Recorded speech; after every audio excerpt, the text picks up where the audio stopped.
There we go. Sorry. Hello. Oh, as you see, Raphael is dressed in the nines. He's ready for the dance floor. Are you feeling sleepy again? It's fine if you lean on me and nap for a bit. He likes to complain when I leave him idle on the phone, but I was having to post the social media posts. Alright, so we were able to get 4 of the 5 boys' cards from the Heartbeats Ablaze event. Now, people were initially calling it an idol banner because they looked like music idols, but that's not really the premise at all. All of them have stories. I think the only one that could potentially be closest to an idol is Caleb because he's covering for a lead singer in a band in his story, but the rest, they're all just having fun dancing for a moment in between their individual stories. So I was trying to figure which way, like what order I wanted to stream the boys. I am going to try and stream all 4 today. I'm hoping it'll be closer to 3 instead of 4 hours, God willing. But I decided I'm going to go from least steamy to most steamy based on my experience with the cards. So we're going to start with Zane first. I will say that in Zane's favor, I do love his outfit. His outfit and Silas's outfits were the first 2 that I'm like, I gotta have these. These just look great to me. Look at that. Oh, don't worry, you'll see more. But let's get this show on the road.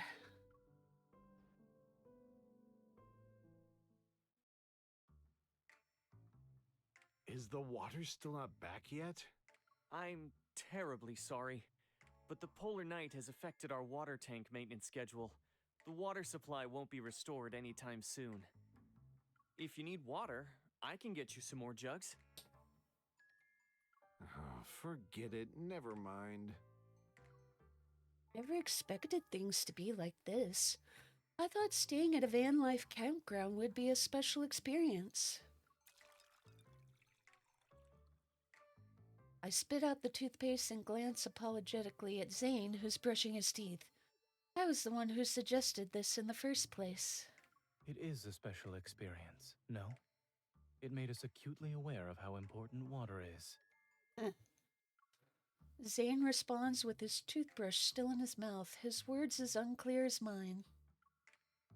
Due to the magnetic field in the Deepspace tunnel, Lincoln City and its surrounding areas officially experienced a polar night 3 days ago. Having driven away from Lincoln, we've arrived at a van life campground. It's where we'll be staying tonight. I should get another jug of water while I'm at it, just in case we need it tonight. Although several days of travel have left us somewhat weary, they've also brought us more genuine novel experiences. Watching Zane walk toward the water station, I can't help but recall the entire process of how I was tricked into coming here.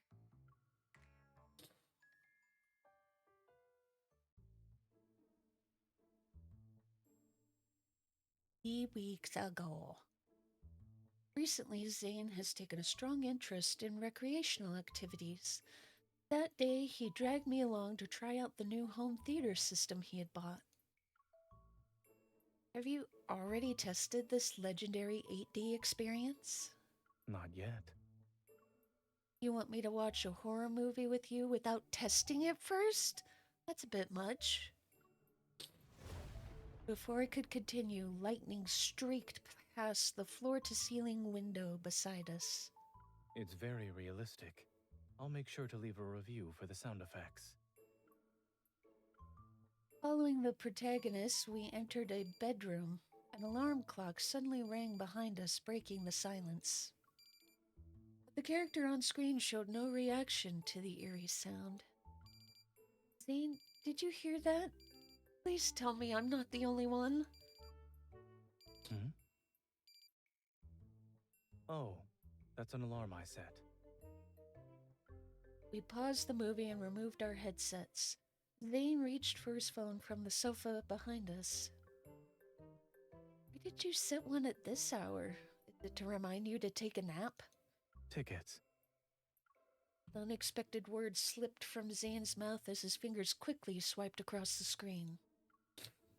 Tickets? Is it another popular exhibition?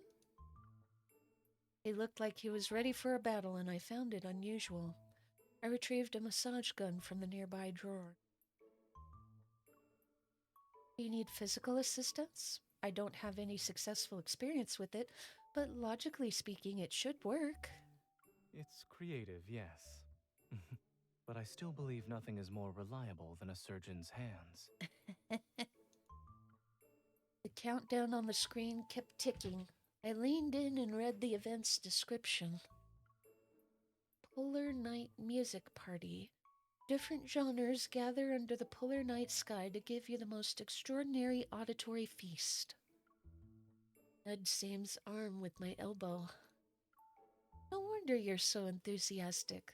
Looks like our secret rock and roll boy is about to show his true colors. Of course. I'm serious and proper at first glance, but I'm into metal and electronic music in private.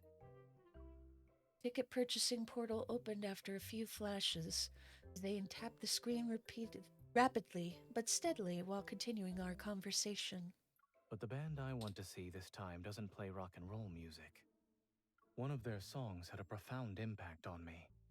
Unfortunately, I missed their previous shows because of work. But I won't let it happen this time. My vacation happens to coincide with the polar night. The music party is far away from Lincoln, too. You've been planning this for a while. It's in River Isle. Driving there would take a few days.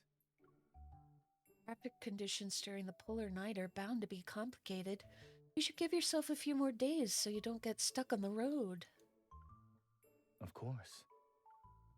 He opened the ticket information page and turned the screen toward me. However, it won't just be me. As far as I'm aware, Anhousen class and Psychic class evolvers are easily affected by this polar night, so you happen to be on leave.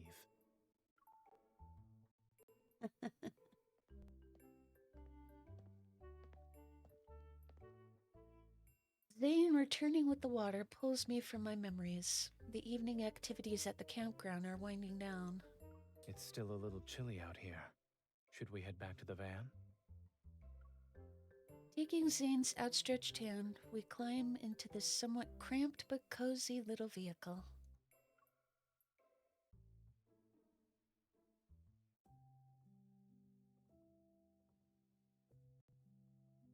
The driver's cabin has been merged into the living area. Meanwhile, the beds still maintain the compact camper bunk bed structure. You can choose first. Do you want to sleep on the top bunk or the bottom bunk? The bottom bunk is more convenient to get in and out of. I'll take that.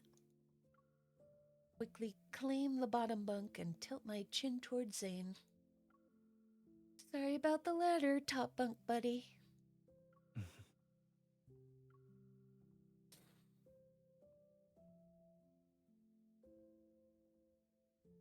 To ensure we're well rested for tomorrow, we turn off the lights early and settle into our respective beds. Body feels tired, but the novelty of this camper van experience keeps my mind alert. Zane, are you asleep? Is it time for jokes or ghost stories? You know the routine, huh? You must have been the host of nighttime activities when you lived in the dorms, right? When I was in college, my roommates were already asleep by the time I came back. You hear Zane turn over in the top bunk and his voice becomes noticeably clearer. If you really can't sleep, we could go for a walk. You just said it was cold outside. Now you're suggesting we stroll around? Isn't that contradictory?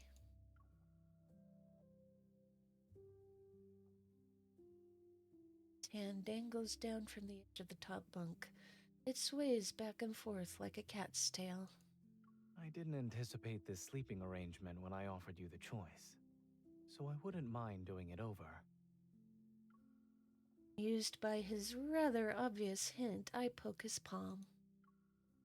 You're the one who gave me that choice. You should take responsibility for your actions. He pulls his hand back, but I hook it with my finger. Do you think this is fun, though? After graduation, dorm life slowly becomes a distant memory. Mm-hmm. Index finger taps the back of my hand. Although his response is simple, it's far from dismissive. You must have slept in bunk beds before, right? When was the last time? His hand pauses, then grips my finger. I believe it was at Mount Eternal. When I first arrived, the makeshift dormitory wasn't fully set up yet. We had to figure out how to take turns sleeping. But once things got busy, everyone ended up using other tents. We never had time to go back. His tone grows slightly solemn, and I sense he's drifting back into those memories. I know he doesn't need any comfort, but I can't think of an appropriate response, so I decided to change the subject. By the way, I haven't heard that band's songs yet. Since I've been kidnapped, I might as well familiarize myself with their music so I can feel more involved. Does that mean it's better if we have more of these incidents? The song's melody isn't intense, yet I can hear soaring hope in its gentle narrative. It's like glass scattered across the floor. While everyone mourns its brokenness, it rejoices in being able to refract more rainbows. This song is different from what you usually listen to. I suppose it's because of when it came out. This song was written during the Chrono Rift catastrophe. That was over 10 years ago. Yes, from what I heard, the band hadn't even debuted yet. They were just friends making music for fun. They witnessed the city's collapse and improvised this song in the ruins. They hoped it would give the people around them some strength. Their performance was filmed by passers-by and posted online, and more people started singing the song. I first heard it during the catastrophe, in a hospital corridor packed with people.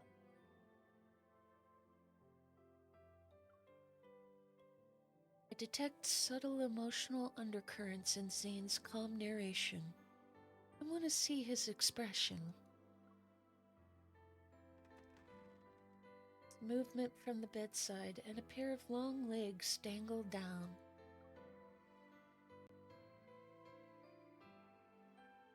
I shift to make room while asking a question I already know the answer to. What are you doing? Nothing really. You grabbed my hand and tightly squeezed it. I did that? Yes.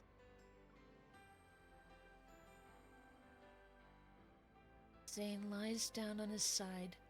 Facing me, he props his head up with his hand. Talking from the top bunk felt like I was talking to myself. I was listening to every word. I know, but I want to see your expression while you listen to the song. Is it what you expected? I need to watch for a while longer. Besides, I was worried the distance between the bunks might affect the sound quality. It's better if we're closer. You You can hear more clearly, and I can see more clearly.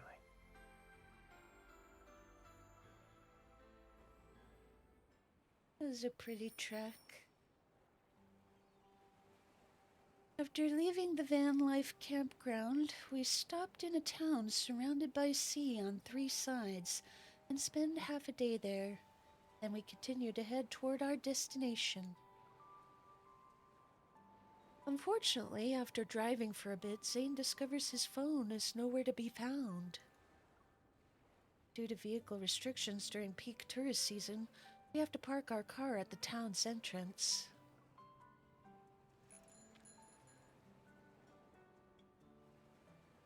Zane and I are cycling along the town's only main coastal road. We return to the restaurant where we ate earlier. We're missing all the scenery along the way with how fast we're going. Don't seem worried at all, though. It's going to be a problem if we can't find your phone. I back up my data regularly. Even if I actually lost it, I can simply buy a new one. Definitely taking this in stride. My heart is somewhat at ease upon seeing Zane's reaction. I gradually slow down. After making a sharp turn, the road is closer to the coastline. Look, there's bioluminescence in the water. Waves gently lap the shore, and the dark blue bioluminescence rises and falls with them. It's like the ocean is breathing, and each exhale creates a dreamy canvas of light and shadow. During a polar night, scenery like this isn't something you can see often. Even if it costs me a phone, it's worth it. Do you feel like you've changed, Zane? What do you mean? The medical profession greatly values efficiency and results. You've always held yourself to high standards since you were a kid. If this had happened before, you would have immediately thought of countless more efficient solutions that are faster. But now it doesn't seem like you're racing against time anymore. Zane turns his handlebars, which angle his bike slightly toward me. Do you think that's a good thing or a bad thing? It's hard to say. I think it's special, though. It's like an iceberg melting into spring water. The form has changed, but the essence is still the same. Zane smiles and speeds up. He's cycling ahead of me. There seem to be people fishing over there. Shall we check it out?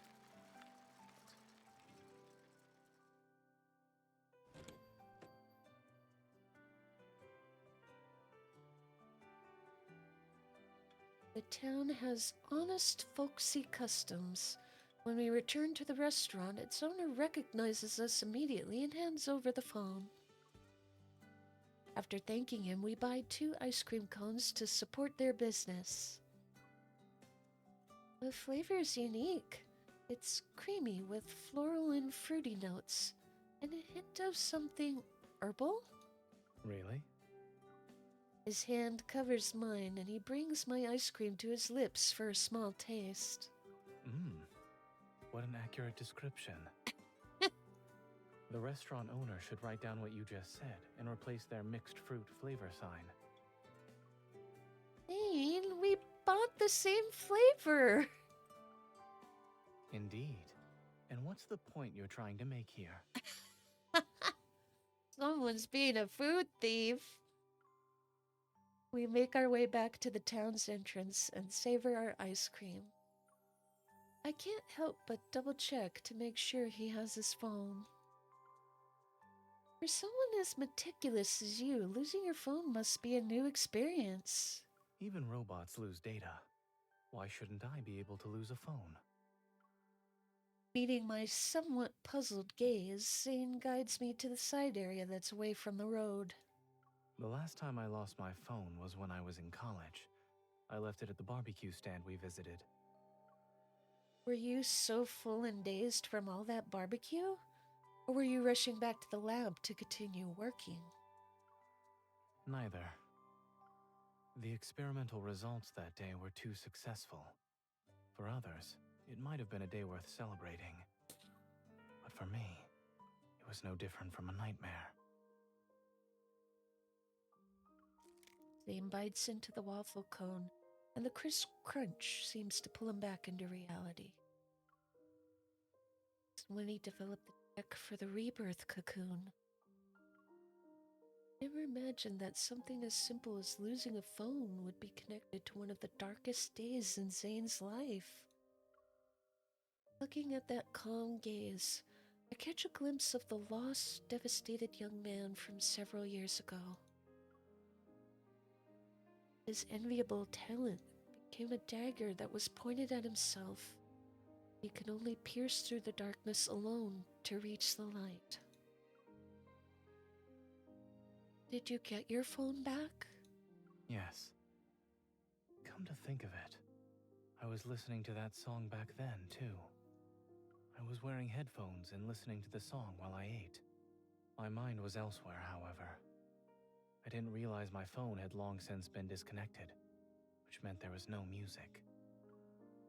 I bet the barbecue stand owner was just like the restaurant owner today. He waited for you to come back. Correct.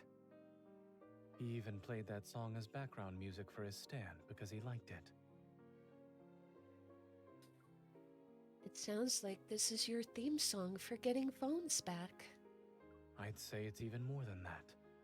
It's my lucky song for making important life decisions. He wipes the waffle cone crumbs from the corner of my mouth. When I went back to the barbecue stand and heard that song again, I found myself believing in my choices. I didn't have a logical reason. Was it one of those rare times when you made a choice based on your emotions? I used to think emotions could interfere with making the correct decisions and leave you vulnerable. But I realized that not everything in life needs to be rational and certain. Sea breeze tussles our hair. There must be moments of irrational judgment in people who can be your weakness. That's what makes you truly alive.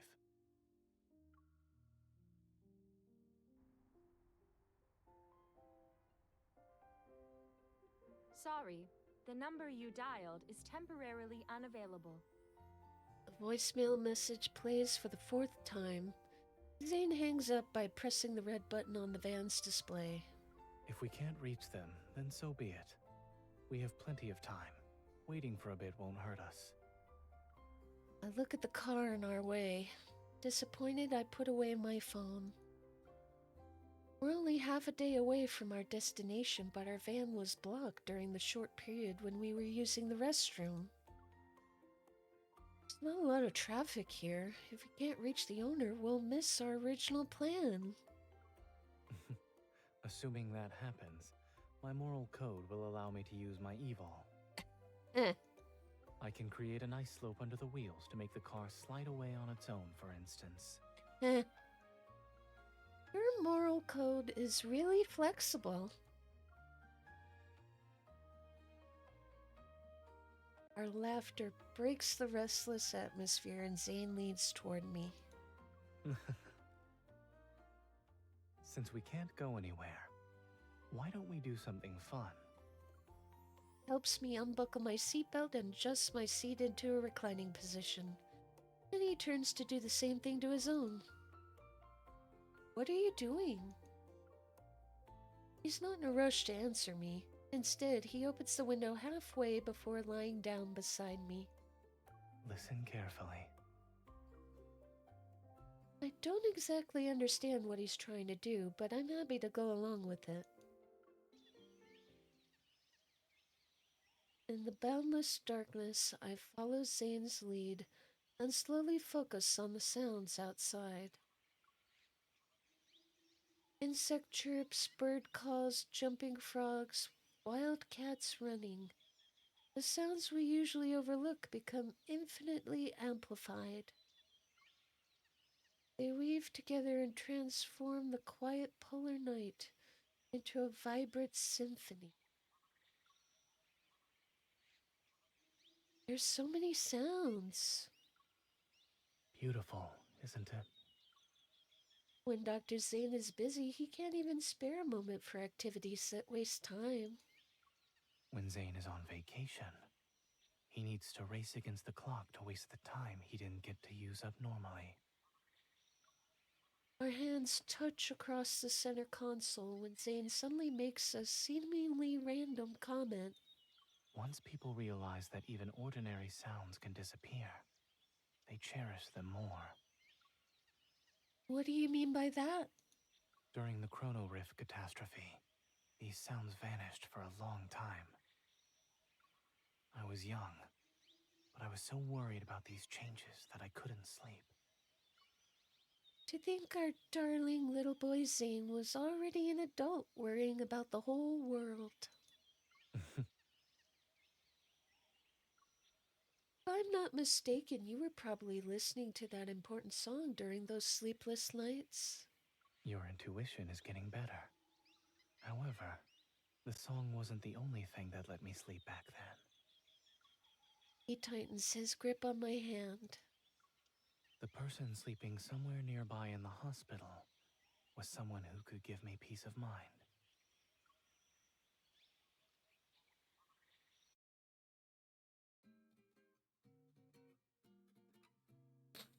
After dealing with various unexpected situations, we arrive at the guest house in River Isle on schedule.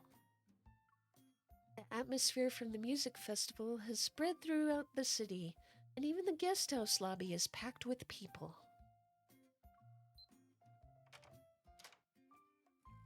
As soon as the door opens, I immediately plop onto the double bed. We're finally here. Tomorrow will be a day with no driving. Cat's meow makes me jump up from the bed. There's a cat? You just noticed? It's been on the balcony ever since we got here. We can let it stay if that's all right with you. Don't mind.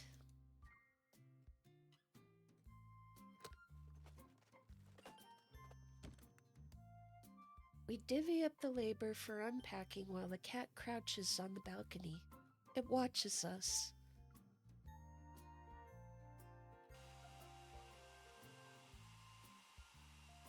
Even when it's time for bed, the cat still shows no signs of leaving and seems inexplicably restless.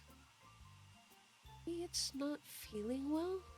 Should we ask the guest house owner to take it away? Zane stands beside me by the sink. He's helping me blow dry my hair.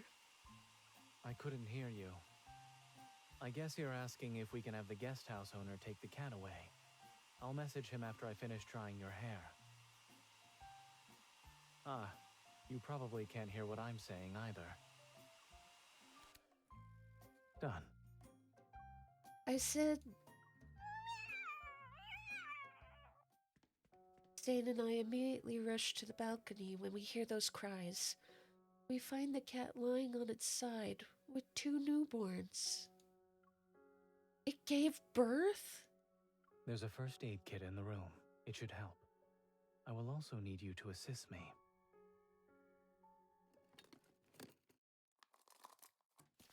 Alcohol swabs. Povidone iodine. Scissors. Despite the initial chaos, Zane's methodical guidance allows me to assist him in completing a very special surgery. The guest house owners rush over when they hear what happened. They take the mother cat and her newborns away. Poor thing. When I come back to my senses, I find myself sitting in the guest house backyard. The wind chime by the back door rings once as Zane walks into the yard. How did it go? To be honest, this was the most relaxing surgery I've performed in months.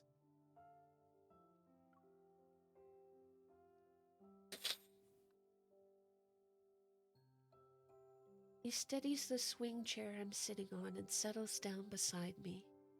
Everyone's safe. The mother and her kitty daughters and son, and another 2 sons as well. Aww. Even on vacation, you're still keeping up your tradition of dry humor after leaving the operating table.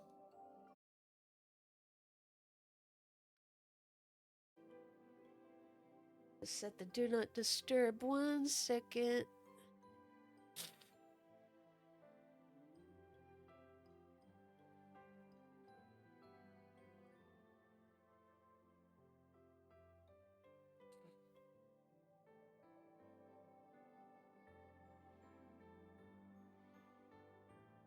There we go. Sorry about that. Seeing that Zane is sitting, I start rocking the swing chair again. Did you take any pictures? I was so focused on grabbing everything that you needed that I didn't get a good look at the kittens. I did, but I left my phone in the room. Lately, you've been forgetting your phone, huh? No, I left it there to help the mother cat relax.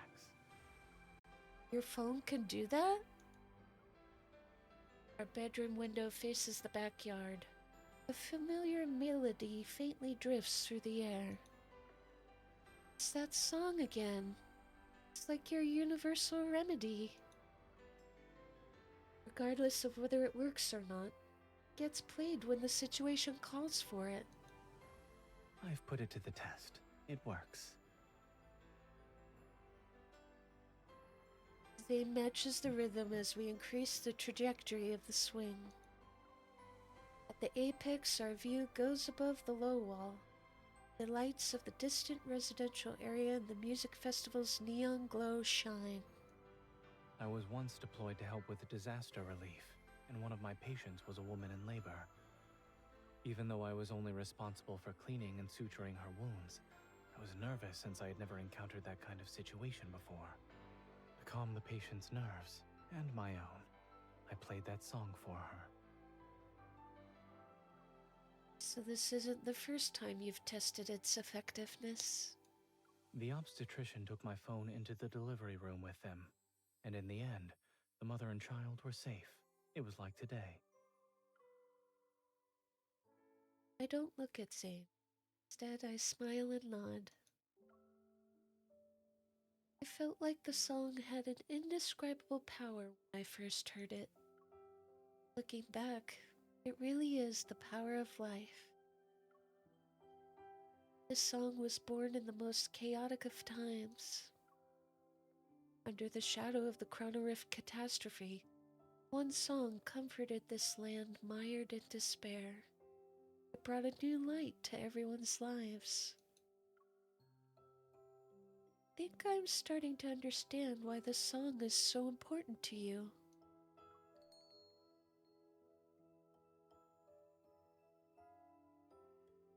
The wind chimes ring again. We turn to see the guest house owners entering the yard. Thank you so much. We've been incredibly busy these past couple of days and ignored Flora's condition. Thank goodness you two were calm and experienced. Without you, her whole litter would have been in danger. It was nothing. You're too kind. We don't have any proper thank you gifts. Aside from waiving your room fee, why don't you take these 2 tickets? Guest house owner hands over Zane's phone and 2 paper tickets. They're for an in-person gathering that was organized spontaneously by the fans who came here for the festival. We plan to join in on the festivities tonight, but given the current situation, it's better suited for you. You're young. Go have some fun. Yes, we need to take care of the kittens. If you don't go, the tickets will be wasted. Couple's warm hospitality is impossible to refuse. Zane and I exchange glances and he nods as he accepts the phone and tickets. Please charge us a room fee based on the number of days we stayed. As for the tickets, We'll accept your generous offer.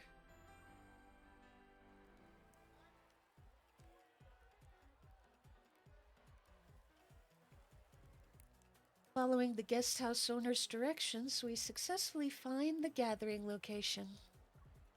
The venue is already bustling with activity. Fans are dressed in vibrant, dazzling outfits that move between different styles.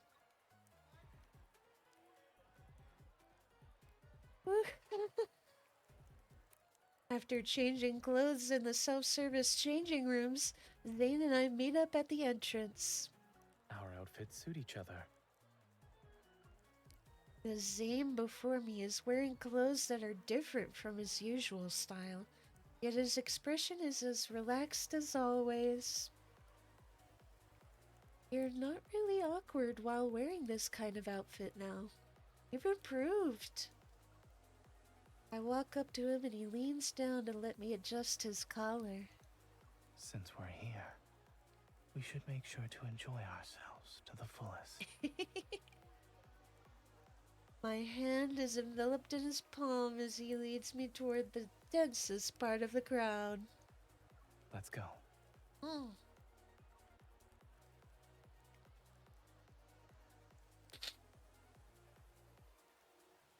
The dance floor is shrouded in constantly shifting lights. The air is filled with lingering bass notes of mixed perfumes and champagne bubbles. As the new song starts playing, the crowd that was quiet for half a second erupts with lively cheers once again. Is it too crowded for you? His forearm creates a protective space around my waist. I'm shielded from the people who are around us. A little, but I wouldn't mind this place getting more crowded. I trail my fingers across Zane's chest as I spin to the music's rhythm. You said we should enjoy ourselves to the fullest. His arm around my waist tightens its grip.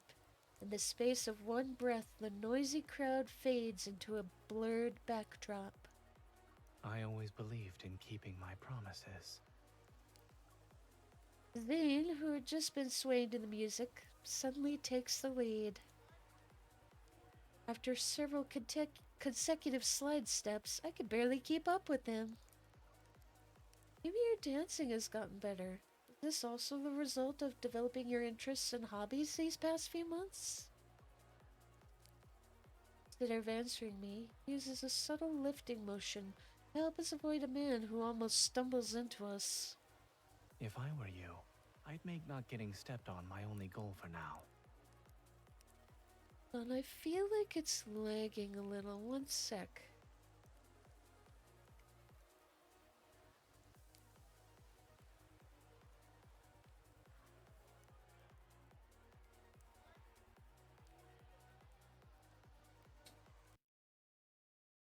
Just gonna be quiet for a second. I think that's a little better.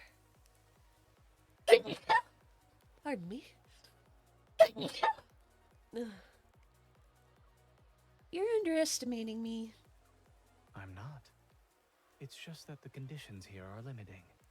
There's not enough space for you to really show off. Just me?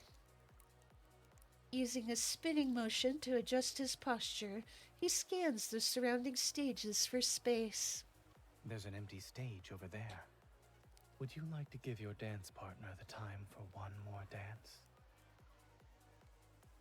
Here we go.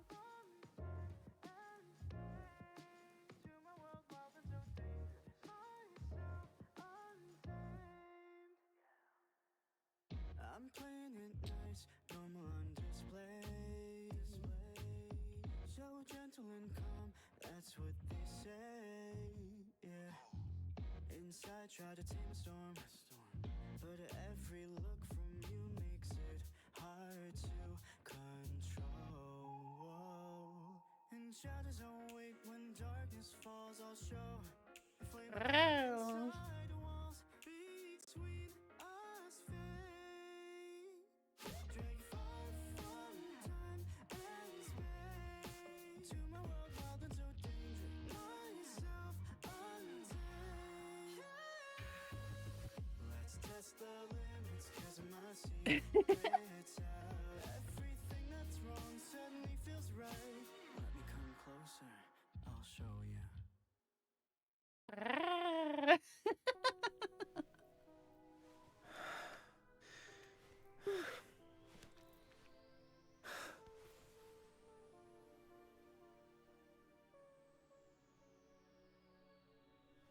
I used to the lights or the stage.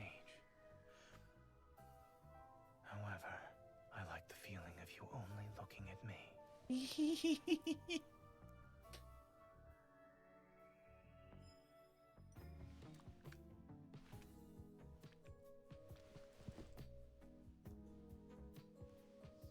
Before the city wakes up,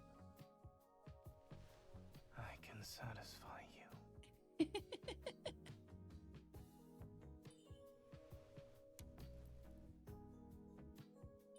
The nights here are very long. That doesn't matter. I'll spend every second with you. You forgot to take off your earpiece.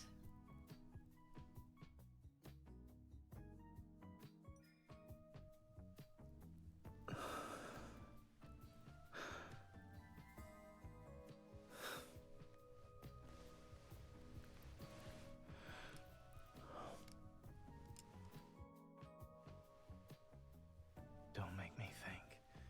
You're the one who isn't ready to continue. There are other ways to remind me to take off my earpiece. I could teach some to you. Are you interested? Out of all the adventure, I want to share the most intimate one with you.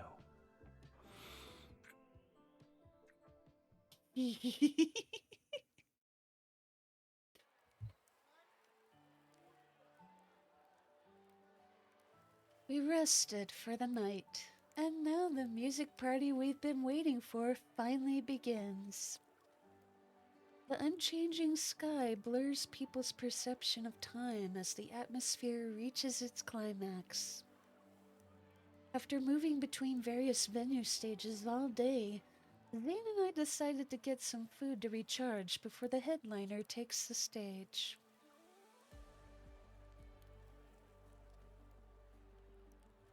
Two hot dogs, a bucket of fried chicken, and a serving of potato wedges. No problem. We also have our specialty fried insects, and the portion sizes are small. Do you want to try it?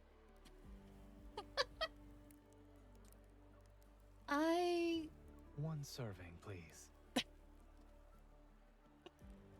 Someone's feeling adventurous. Zane interrupts my hesitant response, and he tucks the strands of hair that were stuck to my face behind my ear. We don't often get something like this. Let's try it. You first, buddy. Since you're feeling adventurous, why don't we add 2 cold beers? He catches the 2 fingers I had just extended. Make that 2 ice-cold sparkling waters.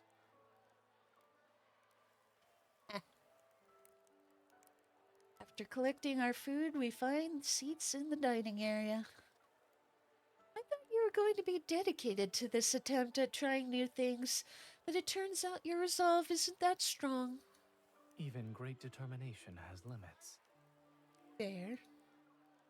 He picks up a skewer of insects whose species I can't identify and brings it to my mouth. You first! Let's start with things within reasonable limits. I've actually heard insects taste pretty salty with the way they make them as a snack. By the time we finish our meal, the previous performance in the main venue has ended. To ensure fair viewing opportunities, fans must leave and wait to enter the venue again when the bands rotate. It'll soon be time. Let's head on over. If we're lucky, we might be able to get spots near the front. You appear to be more enthusiastic than I am. Because it's rare for you to have an ordinary, down-to-earth wish. Do you believe me? Yes, I do.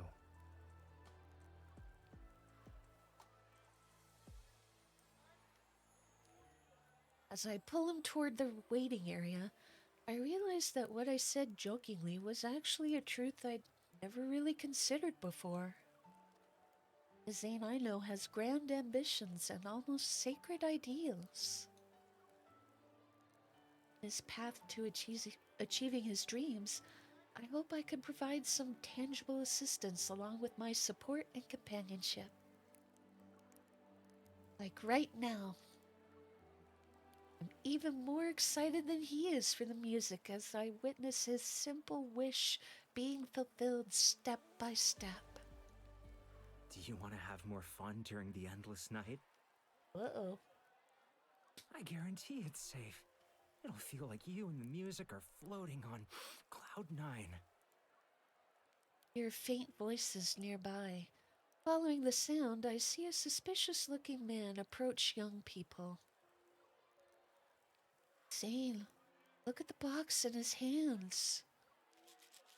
The box with cartoon patterns contains colorful candy-like substances that glow under the light. Those are illegal drugs. I've seen them in the emergency room. Call the police. I'll detain him. Quickly pull out my phone as Zane pushes through the crowd ahead of me.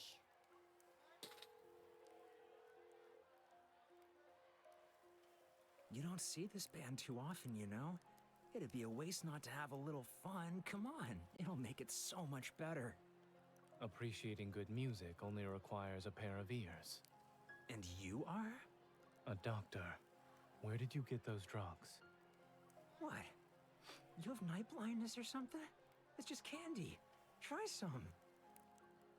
The man pretends to offer us the box while Zane stares at him coldly. What you're holding has a high chance of causing confusion, hypertensive crises, arrhythmia, and even seizures. Regardless of whether it's candy or poison, it's better to let the police decide. Mind your own business. Man tries to leave, but Zane blocks his path. As a doctor, it is my business. You tell him, Zane! The man's expression becomes menacing, and I brace myself for any dangerous move he might make. But then, he appears to be confused. I look down. Ice crystals are climbing up his leg, frozen in place. You best! Ice seals the man's mouth. Considering how this escalated, my moral code permits me to use my evil. Dr. Zane's moral code always seems to align with what I hope it'll be. That means you understand me better than anyone else.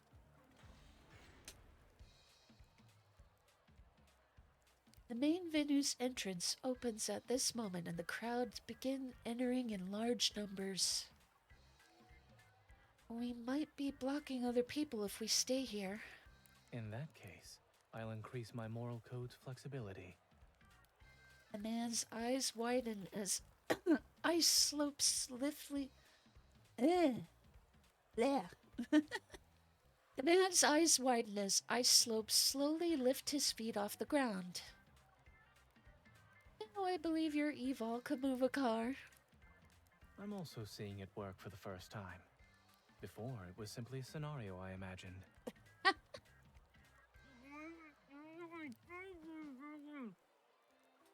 Under some people's confused gazes, Zane and I support the man on either side. We push him as he glides away from the venue. I'm a doctor. This patient needs some assistance. Please remain calm, everyone. Please watch your step.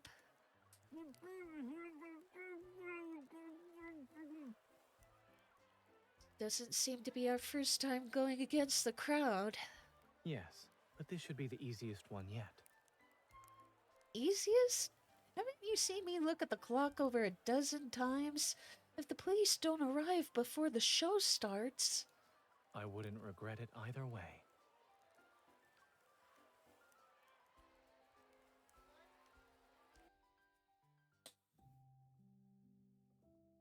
We hand the drug dealer over to the police and cooperate by explaining the situation. Everything is over. No entry signs have been set up at the venue entrance. Make it in time. It's okay. Let's sit down and rest.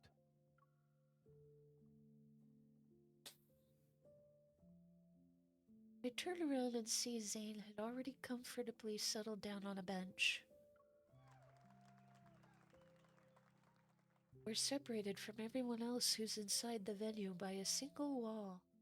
The intro to that song plays, and the crowd immediately erupts in excitement.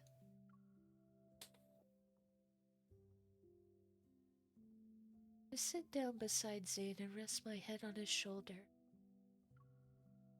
Do you really not regret it? I don't. It's because I know what I can't turn a blind eye to. Sometimes I feel like you're different. Other times, Dr. Zane is still the same Dr. Zane. I can't tell if this is my instinct as a doctor or Zane's instinct. You don't need to make a clear distinction. Just know that I like it. Point at the bright moon in the sky. It's okay that we missed this. There will always be next time. Even if they hold a live concert on the moon, I'll find a way to take you there.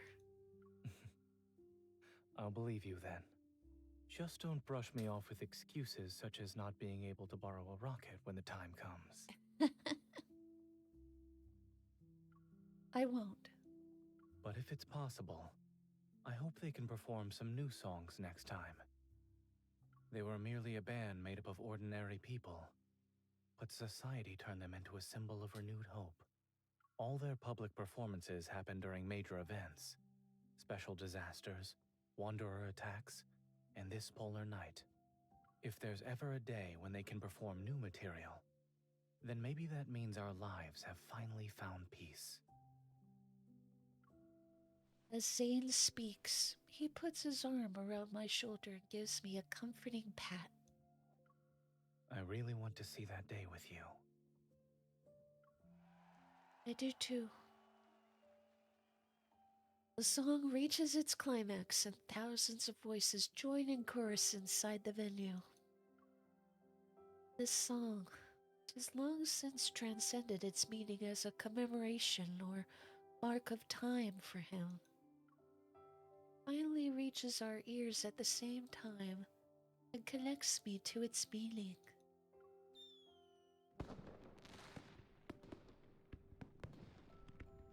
Dark sky is pierced by a shrieking trail as fireworks explode. It marks the end of the music festival. It's over. Yes, it's over. You sound a little reluctant. Perhaps. The polar night isn't over yet. We could take a different route back to Lincoln. Who knows what we'll encounter along the way? Those interesting things could let me see a different side of Zane. A different Zane only appears in front of the person who's different to him. His head gently rests against mine, his steady breaths caressing my ear. Thank you for accompanying me to see this special performance. Under the brilliant fireworks, Zane's voice is above my head. Now then, would you like to drink a cold beer together?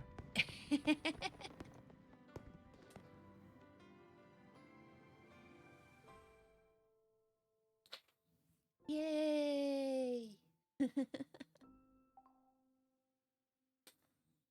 Alright.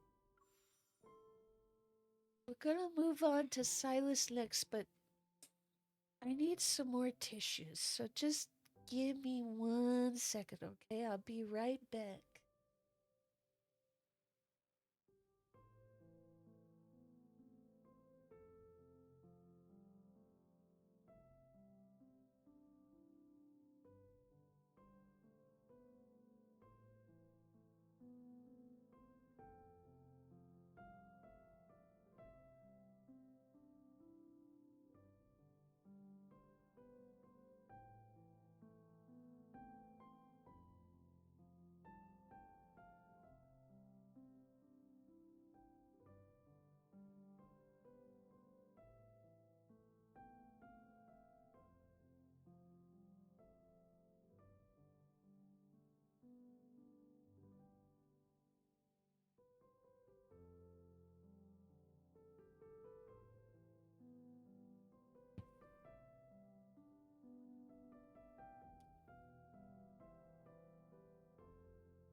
There we go.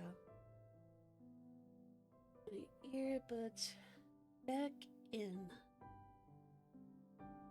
There we go. Mute myself because I need to blow my nose. One moment.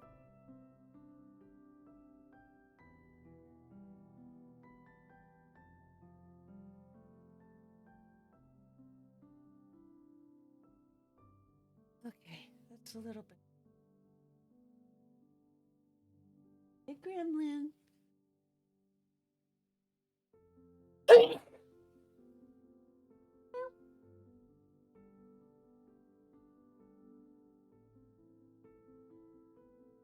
Hello, sweetie.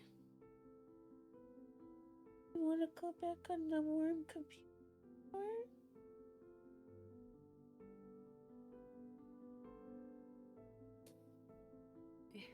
Tissues over here so I can reach them. I'm just gonna pop some fruit snacks. I did eat before I started to stream, but I don't know if what I'm feeling right now is allergies or cold. So, trying to keep warm and hopefully, if it is a cold, it won't be too severe.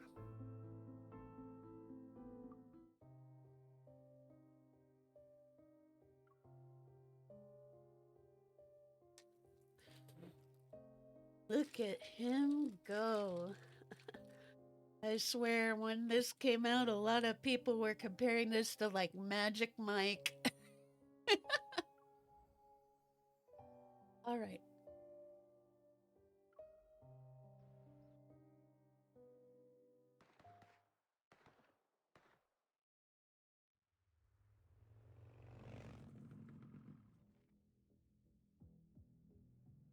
It looks abandoned. Hopefully they won't immediately find this place. But if they wait outside, that's going to be a problem. Why did the Polar Knight show up now? I tap the hunter's watch again in frustration. The screen is still blank and the light won't even turn on. I need to figure out a way to contact the association. Kitten, you traveled all the way to the edge of the N109 zone. Why is the first person you're trying to contact not a local? Huh? Do hunters really think we're unfriendly in the N109 zone? Look around. The tunnel is pitch black. There's no one nearby. Is letting people chase my hunter motorcycle like wild dogs your idea of being friendly? Whoever is after your little bike can't be that dangerous. I'm surprised they gave you a hard time. Silas's voice shifts.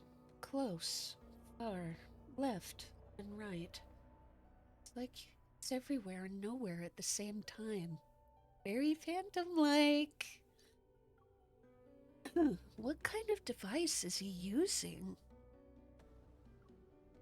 The magnetic field here was already unstable. I barely finished off the Wanderers before the Polar Knight appeared. Now the entire no-hunt zone is drowning in darkness. Unfortunate timing, huh?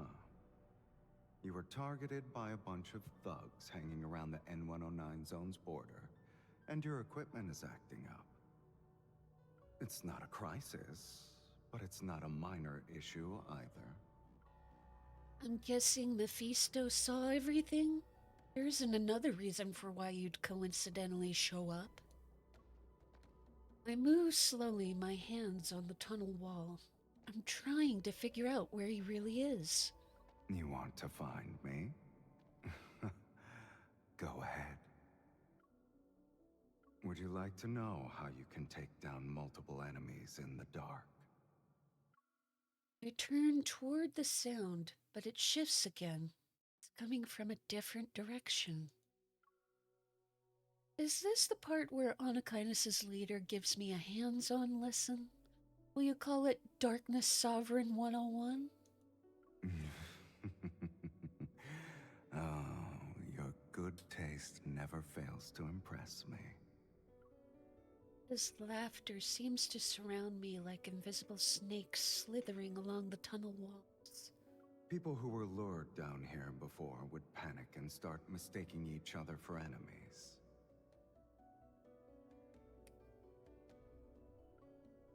Did any of them make it out? What do you think? Oh. You don't need to fight if you can make your enemies believe lies are truths. Here's a tip. When your eyes fail, trust your other senses. Pick up on the subtle cues they can't fake. I close my eyes and stop trying to follow his words. I let the sounds flow through instead.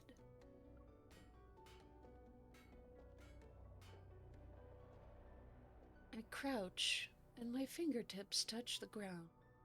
Through the cracks in the floor, I feel a faint walk. Guided by instinct, I shift toward the wall in the lower left corner.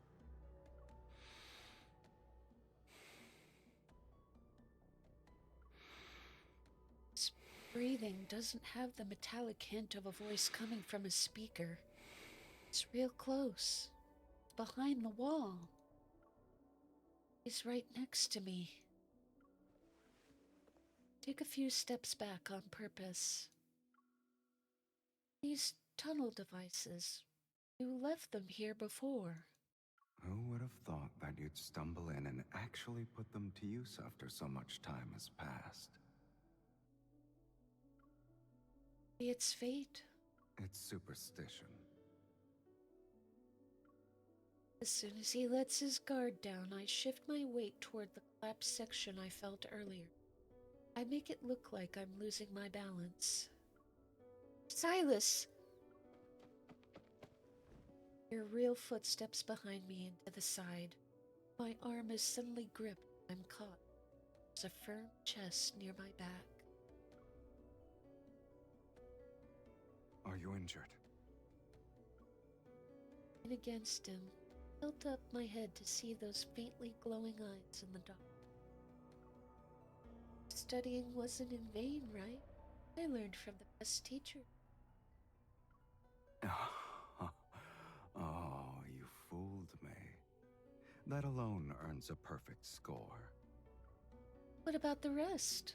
I figured out where you were, too. That moment, flickers of light begin to appear at the tunnel entrance. That's the trail from the motorcycle. She's hiding in there. Really persistent.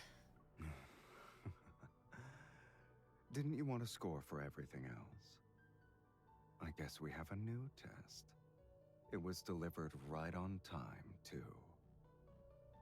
Something cold and cube-shaped is pressed into my hand. It feels like a puzzle cube. Twistable segments. Turn it, and the sound will come from a different direction. Now then, prove to me that I taught you well.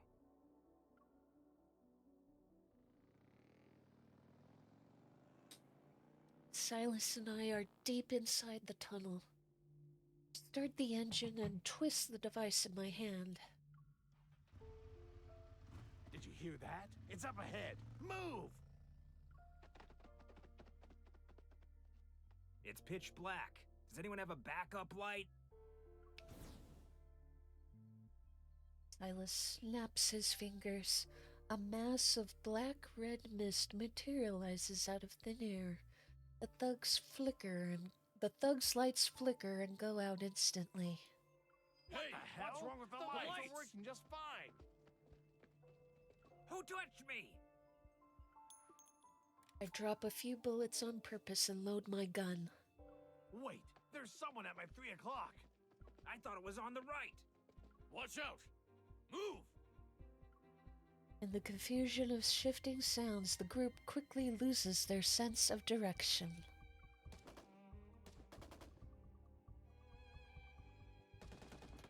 One of the panicked thugs fires. The bullets slam into the tunnel walls with deafening echoes.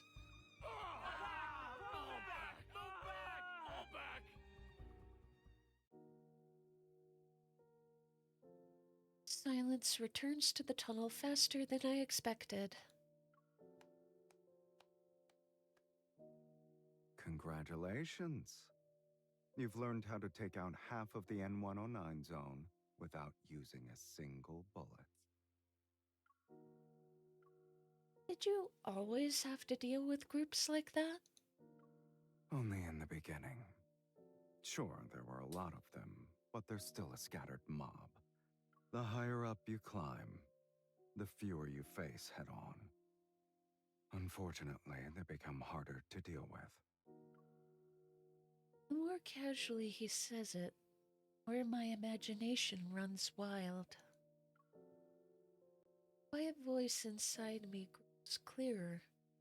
I want to see more places that Silas has visited. I walk alongside Silas while pushing my hunter motorcycle toward the tunnel exit. Has anything happened lately?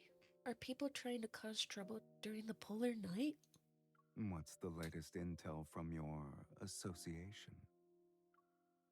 The Hunters Association caught wind of some groups planning to expand their illegal protocore business in the N109 zone during the polar night. But there's been no sign of Anakainis making a move. Nothing really. I just feel like the polar night is a comfort to the N109 zone. But quiet periods like this never last long. The N109 zone lives in the darkness year-round. Chaos is the norm. If you're worried, you should be concerned about other places. Near the exit, the Hunter's Watch comes back to life and the comms seem to be working. Mission submission complete. During the polar night, Anhausen class and Psychic class evolvers are vulnerable to magnetic fluctuations. You've been granted time off. Your association is surprisingly thoughtful. Is Anakainis planning to follow their example? You said it yourself. The polar night is a comfort for us. The people down there probably won't waste a golden opportunity like this. But I'm open to learning new things. Sounds like you have something in mind. Now that it's dark everywhere, anyone who wants to make deals can just go outside and do it. The N109 zone should be quiet for 2 weeks. It's the perfect time to enjoy the scenery.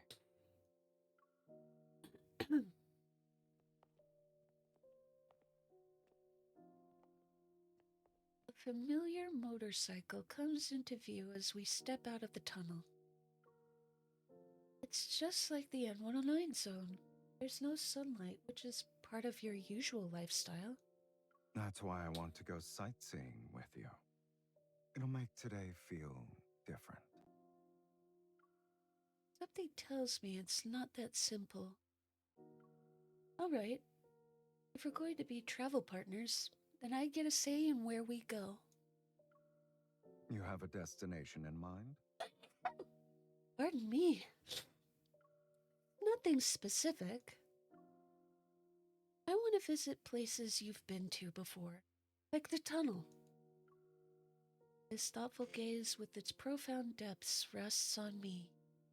2 weeks won't be enough, then. I'm not greedy. We'll go as far as 2 weeks will allow. That's the scenery I want. His eyes reveal a faint hint of mirth as he gets on the motorcycle. Your vacation, your call.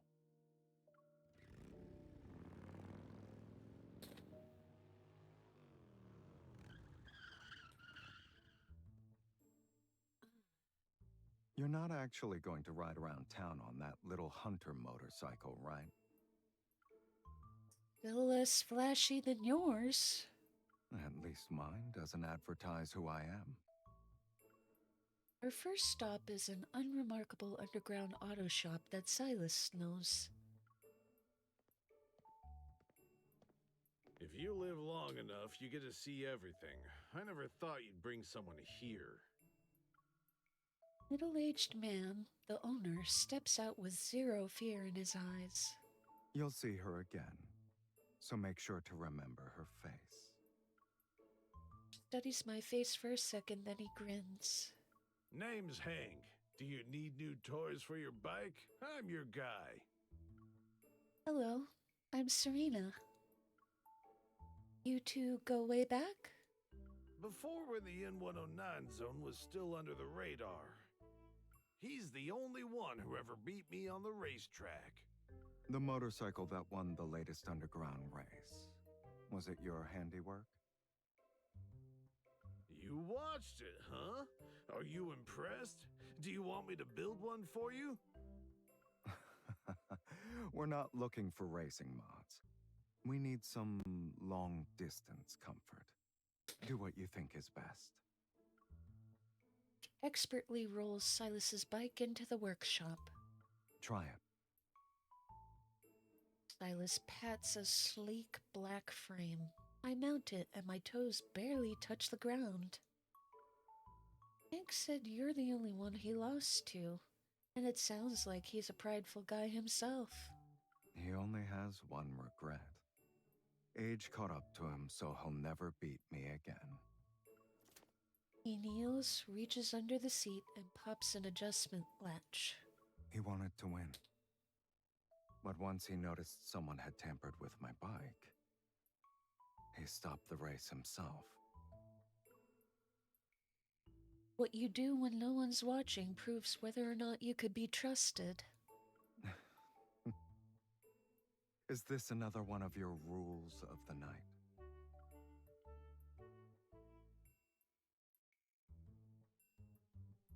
He places one hand protectively against my knee, lowers the seat by 2 centimeters, and then locks it. Taps my calf twice. I let my legs fall and both my feet touch the ground. I must have passed your test a long time ago then.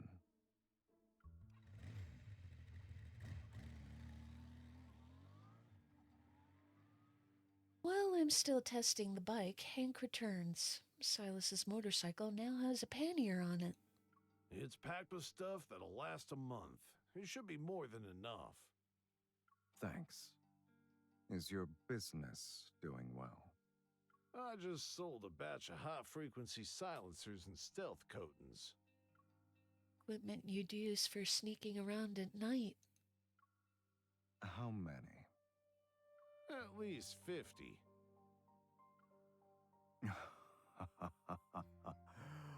They're so generous. We'll give them everything they're looking for. You got it, boss man. Huh? Maybe the shock on my face is too obvious. Silas glances at me. He's with Anakinus too? Are you surprised? But this place is nowhere near Anakinus' base. Thought he was your friend. Anakinus has all kinds of people, including friends. Hank nods at me. His ordinary face hides stories no one has ever told.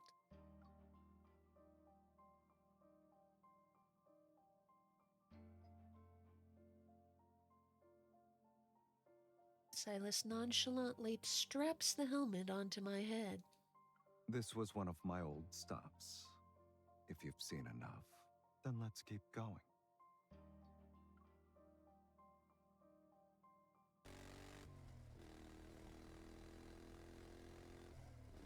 Silas, someone's following us. You noticed it that quickly? You're getting used to the dark. Soon after we set out, I notice motorcycles behind us. They keep their distance to avoid suspicion. Are 2 of them taking turns to tail us? There are at least 10. Huh? Those 2 are just a distraction. The rest are fitted with silencers and stealth coating. They'll be hard to spot at night. Wait. When Hank said 50, Was he talking about the number of fully equipped bikes coming after you? No. They're coming after both of us, kitten. Take a deep breath and tighten my grip on the handlebars. If you're having second thoughts, you can still turn back. Lincoln's waiting with your quiet polar night vacation on the table. He probably did chases like this more times than I can count. I have no intention of backing out. I'm getting the full experience here. Then why don't we do it my way? What do you mean? Hurry up. If you fall behind, you'll miss the show. Before I can respond, his motorcycle roars and cuts through the night. It leaves a silver trail like an arrow vanishing into the darkness. I twist the throttle and follow him. Behind us, a few of the bikes lose control on several turns. The night wind stretches and the road ahead continues to twist. Today's not their lucky day. I've used this path before. Get ready to go right. 3, 2, 1. We switch lanes at the exact same second and smoothly traverse a narrow mountain path. Our twin trails of light overlap for a moment, then they vanish into the dark like we were never there. We ride through a stretch of open land. I ease off the gas pedal. A faint streak of light flashes across my helmet visor. It's raining? Slow down. It's not just any rain. I look up. Countless fine silver threads drift down from the night sky. With a faint crackle, they land on my helmet and motorcycle. Electrical dust fall. I never heard of it before. You'll only see this in the N109 zone's most magnetically unstable areas. It shows up every now and then. The threads fall near me. Tiny silver blue particles shimmer and skip across the metal of the bike. I know you want to admire it, but let's move before the static messes up our hair.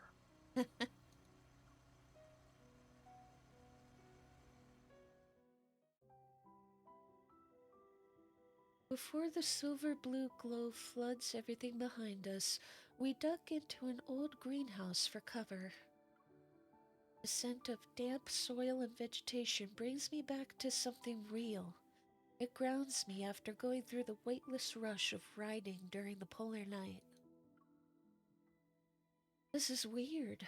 I've spent a ton of sunless days in the N109 zone before. Ever since the polar night began, it feels different.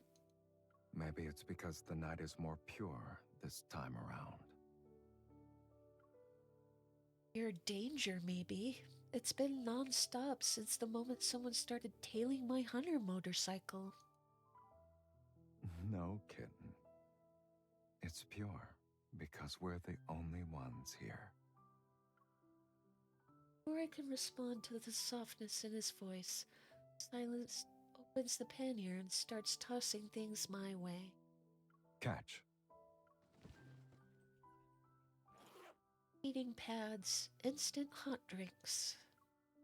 Since when did the leader of Anakainas pack supplies so daintily?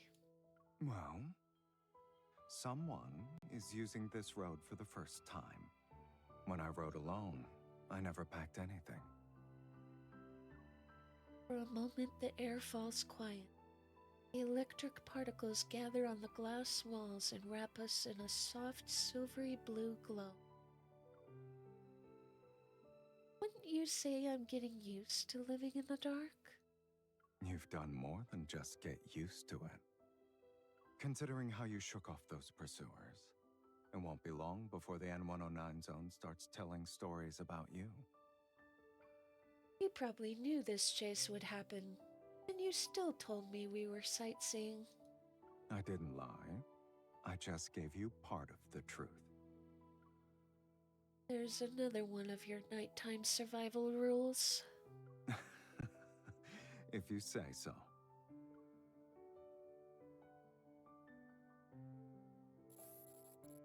He sits down beside me and moves his finger. The suspended electric particles in the air slowly gather around his hand. Be honest, when the polar night falls and you're suddenly alone in the dark with enemies right behind you, it's still scary. It's natural to be afraid of the dark. Overcoming that instinct is difficult. What about you? We're never scared even to face the dark? The darkness of the N109 zone isn't something to be afraid of. What about before you in the N109 zone? Like after you left the interstellar arena? Just as I prepare for him to brush the question aside, particles before my eyes begin to shift and spin. Instinctively reach out, and the particles coalesce into a feather with a faint glow. It lands in my palm. The gentle electrical charge leaves a tingling sensation. I learned how to pass the time in the dark. More feathers made of condensed energy particles drift down from above. Silvery blue glow lights up the greenhouse that's full of blooming plants. For some reason, I can't help but think that maybe all the chaos and bloodshed in the N109 zone was just another way for him to pass the time. Once I learn a little more, I'll be able to live in the dark too. With your current skills, you'd be more than ready, even if you suddenly decided to live in the N109 zone. Am I the only one adapting? Can't you learn a thing or two from me about life in Lincoln? Haven't I been learning from you this whole time? Maybe I'll feel like visiting Lincoln City to get some sun once the polar night ends. Only for a little while, though. I smile, lean against his shoulder, and look up at the unique scenery created by his evol. For a fleeting moment, it feels like an ordinary night.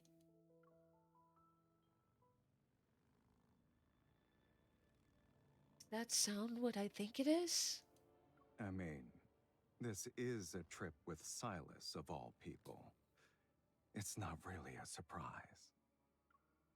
How do they always manage to find you so quickly? They sneak a tracker on you? He shrugs like it's no big deal. There's always a way to handle trouble on the road. I stand up and get back on the motorcycle. Aside from living life in the fast lane, do you have any other survival rules? Go to a place where they can't find us.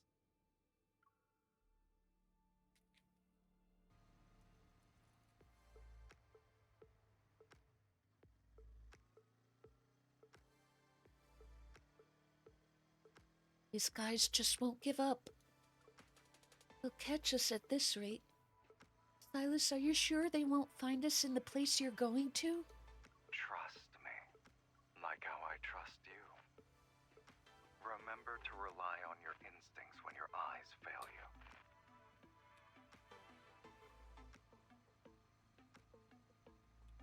Do you have any mods that could boost our speed? I can't shake them off. Well, Road ahead suddenly dips as if we're entering another dimension. The navigation system cuts out without warning. Our comms are dead too. Only the thick fog remains. Picked a really good time to put your faith in me. I stop the bike. The headlights cast a strange shimmer across the fog. Flickering lights drift through it like the reflected fragments of a dream. they're residual images layered with the refraction of electromagnetic waves. He pulls up beside me, switches off his lights, and everything sinks into complete darkness. So, this is how you stay hidden? You visit an area with intense electromagnetic interference? These sorts of places where sound, signal, and light are stripped away. They tend to trigger deep-rooted human fear. It makes them cling to the only signal they can still latch on to. He slides open a metal panel on Spike's dashboard, reveals a neat row of touch controls. He inputs a few commands. The headlights quietly flicker in the glowing mist. Short, short, long, short pause, and there's a burst of flashing light. That's how they communicate in code. This sequence means all clear up ahead. Danger in his smile says it all. I don't need to ask that what's ahead is anything safe. I wait a moment. Faint sounds echo in the distance, only to melt into the fog. The language your enemies know best can also be your most effective weapon.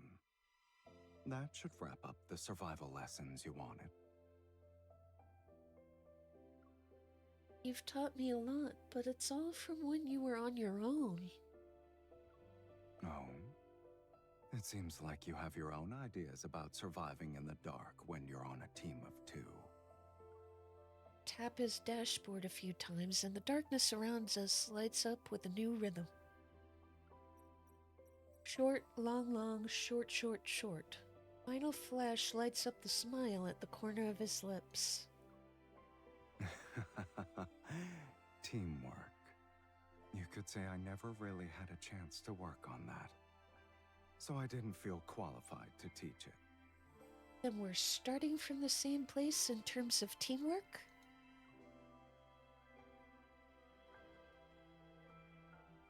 Someone once told me, when you're forced to turn your back to the dark, you need someone you can truly trust. Now, I've found the person who will learn this lesson with me. Aww. But we might not need these rules anymore once the sun comes up. In that case, let's make the most of the time we have. The night holds more than just conspiracies and bloodshed. Saying it doesn't mean it's a fact. I'll show you another side of the night.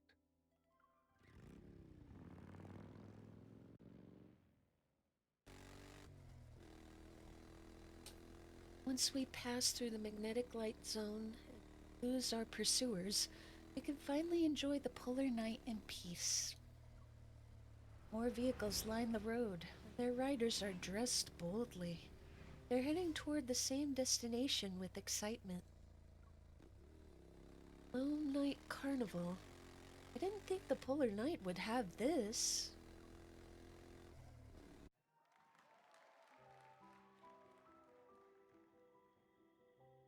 Crowd around us is packed. Their glowing makeup glints as festival goers pass by. We've barely gotten off our bikes when a staff member holding a gift box approaches. As per your request, everything is ready, sir. Then, for the other show of today, would you... Not tonight. Let's keep things separate. Silas takes the box and leads me in. I open it to find 2 flashy outfits. They're perfect for the current atmosphere. It looks like this wasn't a spur-of-the-moment decision. Just trying to blend in. Did you really think I could bear to make you waste your entire 2-week vacation just to help me shake off pursuers? Well, we're already here. Aren't you a little tempted to check out that other, better show? None of that really matters when you're here. His voice is lost in the roar of the crowd. The singer reaches the chorus and the screen zooms in on the dancing crowd. Every couple caught on camera leans in for a perfectly timed kiss. The carnival is just a cover. It hides what they're really after behind a sea of people. Who's they? A few hundred meters west is where they make deals. It's nothing major. Low-level trades at best. But you didn't come all this way here for that.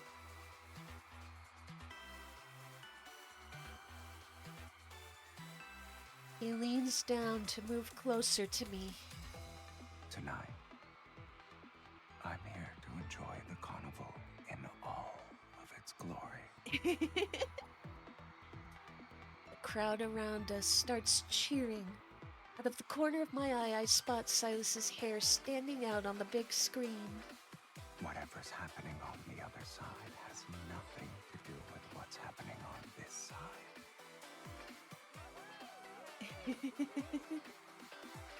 The lights and cameras point in our direction. And just like that, we're the center of attention. Let's not keep everyone waiting.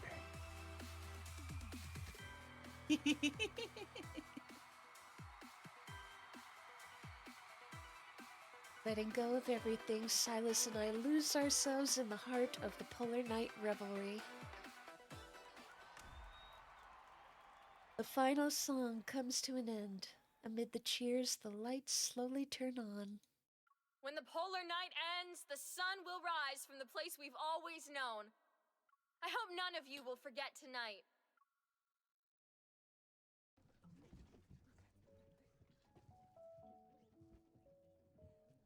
Crowd begins to drift toward the exit.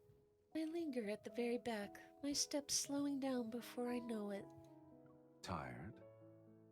Or you're not ready to leave? Neither. This doesn't feel like how I imagined it'd end. Turn and look at the stage that's dark. All signs of the revelry are gone. I lost track of time. Only now do I realize that the polar night is almost over. It's like waking up from a dream only to realize that all dreams must come to an end. Those words sound a little too sentimental for my liking. It doesn't match the you who's been with me this whole time. If you want, we can choose when the dream ends. So, why don't we start with letting this revelry continue?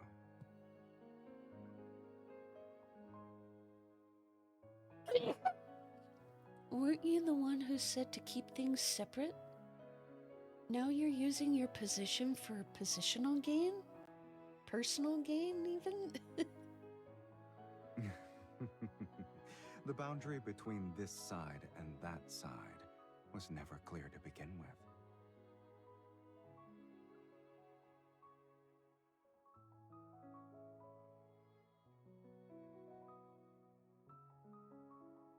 Silas lifts our hands and our fingers are still intertwined. Besides, I have a new priority now. I need to make you happy.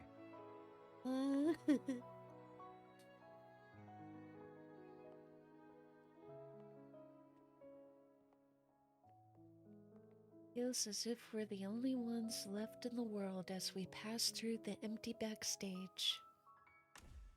As I step onto the stage, the music and lights flare to life in perfect sync.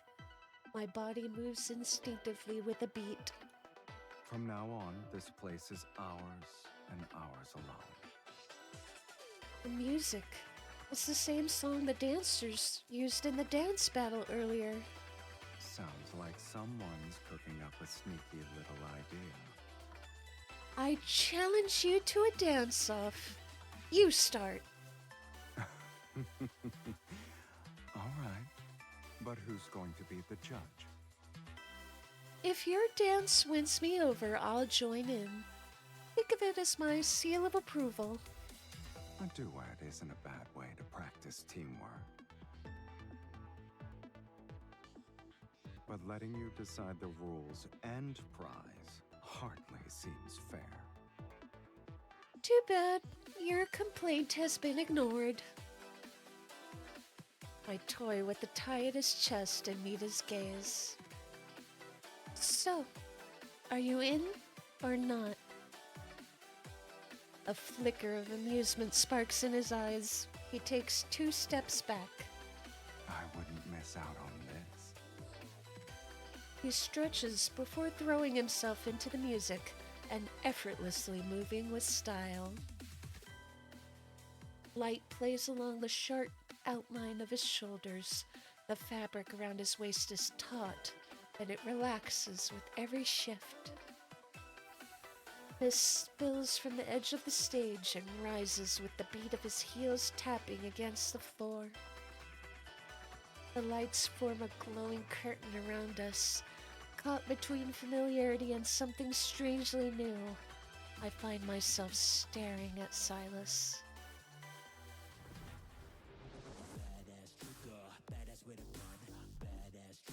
Woo!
What if I told you it's not over?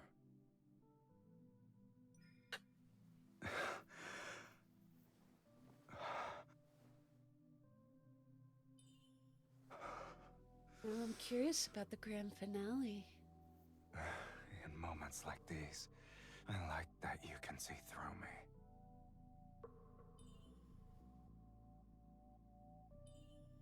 But it looks like you missed a spot.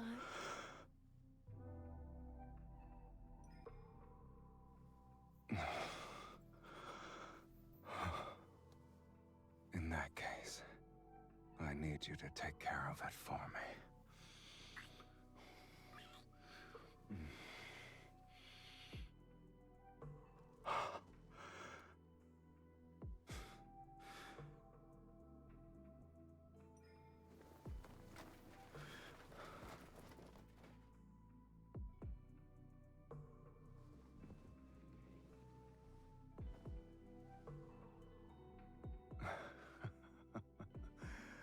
You don't look like you're hurt, kitten. It's more like...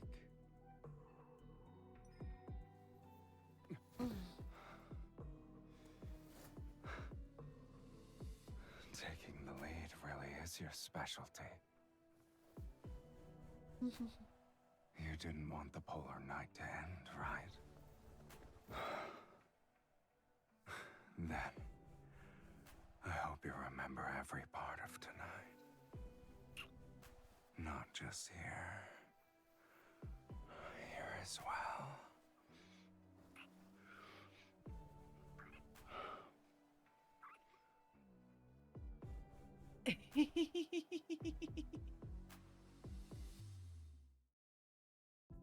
Whew. After the most peaceful stretch we've had since the polar night began, hop back on our motorcycles. We're ready to hit the road again. If the experts are correct, we'll see the sunrise as we head back to Lincoln City. We should find a better spot to appreciate it then. Where exactly are you planning to take me? I'm just keeping my word. I did say we'd do some sightseeing before the polar night ends. What else could it be?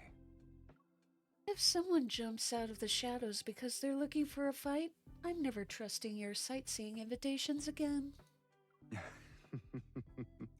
I promise it's the real deal this time. It's a nice view.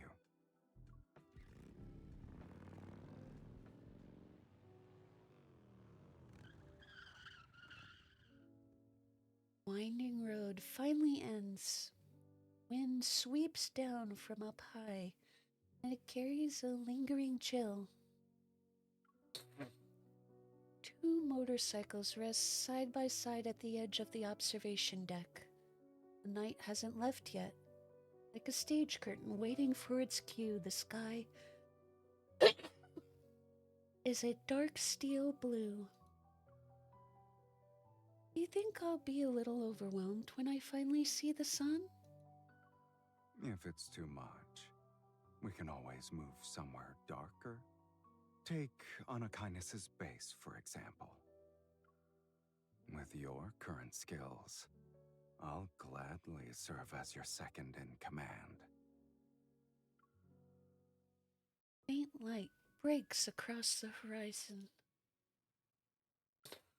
It's not the sun, though. It's more like a lit silver needle. Slowly rising, it pierces the sky. With a trail of fire and smoke, it cuts a glowing path above the polar night. Is that a satellite? The angle is perfect. We can see its launch trajectory, kitten. Our luck is almost too good to be true. Didn't you say I always plan everything ahead of time? Don't tell me this was part of your plan. It wasn't.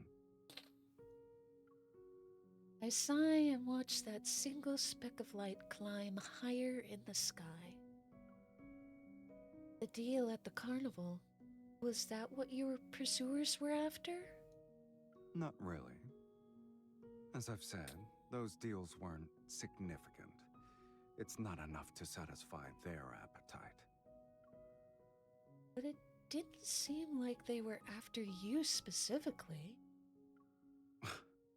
They're not brave enough, or capable for that matter. So they're settling for the next best thing, keeping watch over Anakinus. They're monitoring our key routes, strongholds, and hidden bases. That way they can disrupt Anakinus' encrypted underground communications and intercept trade intel. He says it like he's talking about what he had for dinner yesterday. Stomach tightens. How are they even doing this? It's easy. Just launch a surveillance satellite at a low Earth orbit. Glance at the satellite still climbing through the sky.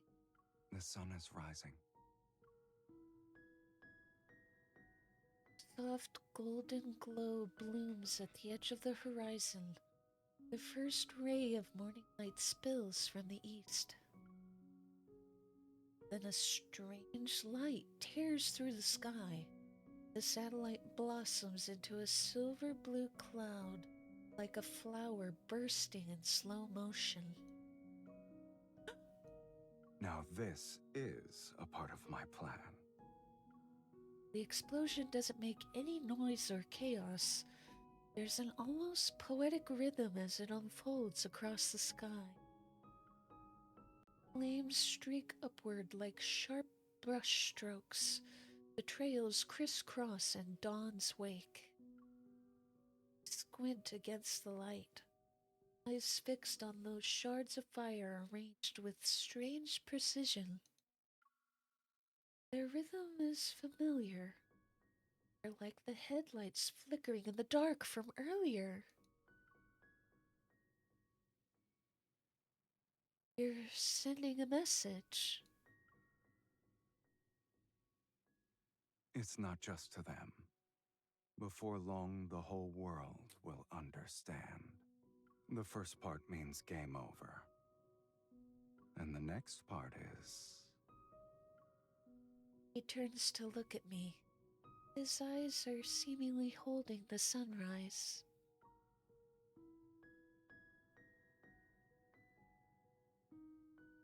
Good morning.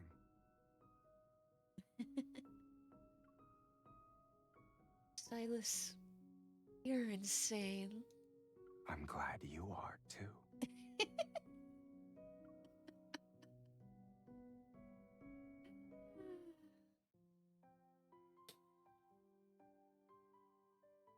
The last traces of the satellite disappear from the sky, start to make our way back to Lincoln City. At the foot of the mountain, an empty off-road vehicle is waiting by the roadside. Wouldn't even blink if there was a tank parked here. You've been riding a motorcycle for days, and I figured the car was too big of a target. But now that we're in the clear, why don't we have a comfortable ride home?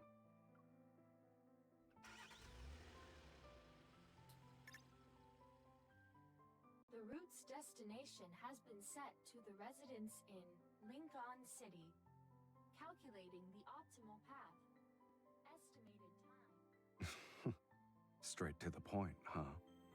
The preliminary assessment suggests an ignition fault in the thruster, but it could have been outside interference or a tampered data link. I suspect it's a high-level cyber attack. Maybe something tricked the satellite into triggering its self-destruct sequence. Silas turns off the car radio. In the ensuing silence, we sit quietly and share this rare morning after being in the dark for so long. Strange. I didn't understand a word of those experts' analyses. But everyone just accepted there would be 2 weeks of darkness, and then the sun would return. What if it didn't? Did that ever cross your mind? People in the N109 zone wouldn't see that as a problem. But since the sun returned today, I guess that means the experts earned their salary. If it hadn't, we'd keep going. It'll be like what we've been doing these past few days. You'll witness every view you want to see. And we'd deal with anyone who got in our way. That's it? Not exactly. I knew it. You probably would have used it as a chance to turn all of Lincoln into another N109 zone. I have bigger goals than that. Such as? Silas doesn't answer. He turns the wheel and the car changes lanes. Didn't you say you wanted to get some sun in Lincoln? If the sun didn't show up, I'd have to make you a new one myself. His tone is light-hearted, like he's telling a joke. The way he looks ahead, serious and focused, says otherwise. I guess I should be grateful that wretched sun rose on time. Noticing how I'm staring at him, he casually turns my head toward the window. He rummages in the glove box for his sunglasses. Don't look at me. Enjoy the sunrise. We worked hard for it. We're still speeding eastward. I rest my chin in my hand and watch the sun slowly ascend. Maybe it's the blinding sunlight that causes my vision to blur. Memories from the past few days rush into my mind. Scenes overlap and moments fall into place till they form the shape of one person. One who seemed to hate the sun more than anyone I've ever met. Somehow became my son, but only mine. Good morning, Silas. Good morning.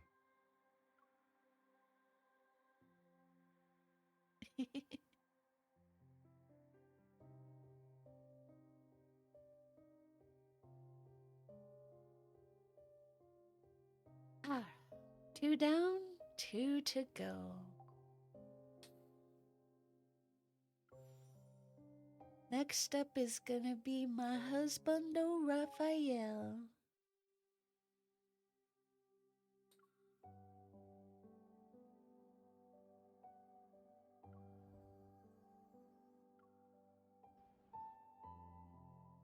I like the story in this one a lot. Try on this fluorescent jacket. Otherwise, you'll vanish once the polar night appears.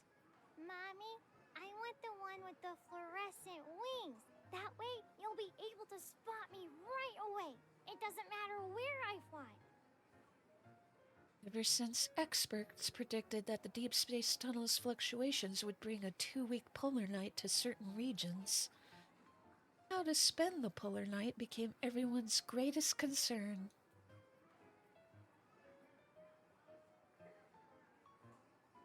Polar Night Lifestyle Zone. All sure knows how to drive sails. I mean, that requires gullible octopuses like you who take the bait. You have so many arms for impulse buying, cutie. Raphael rummages through the shopping basket in my hands. It's already full. Glow-in-the-dark blocks, circadian rhythm aromatherapy, sunrise simulation glasses. You could sit at a table with the kiddos nearby since you're so excited. Anyone who could get 2 weeks of vacation approved would be just as excited as I am. Enhausen class and psychic class evolvers are easily affected by these magnetic fluctuations. That's why I was given time off. A wireless portable nightlight. This one looks pretty useful. Okay, but don't you trust Lincoln's power grid? Or are you planning to go on an adventure in a place that's super dark? It depends on whether visiting the beach outside your place counts as an adventure.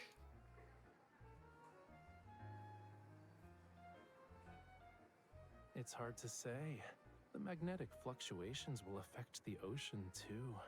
Maybe giant octopuses from the deep will sweep away a certain someone who's lost in thought and sitting on the beach with her nightlight.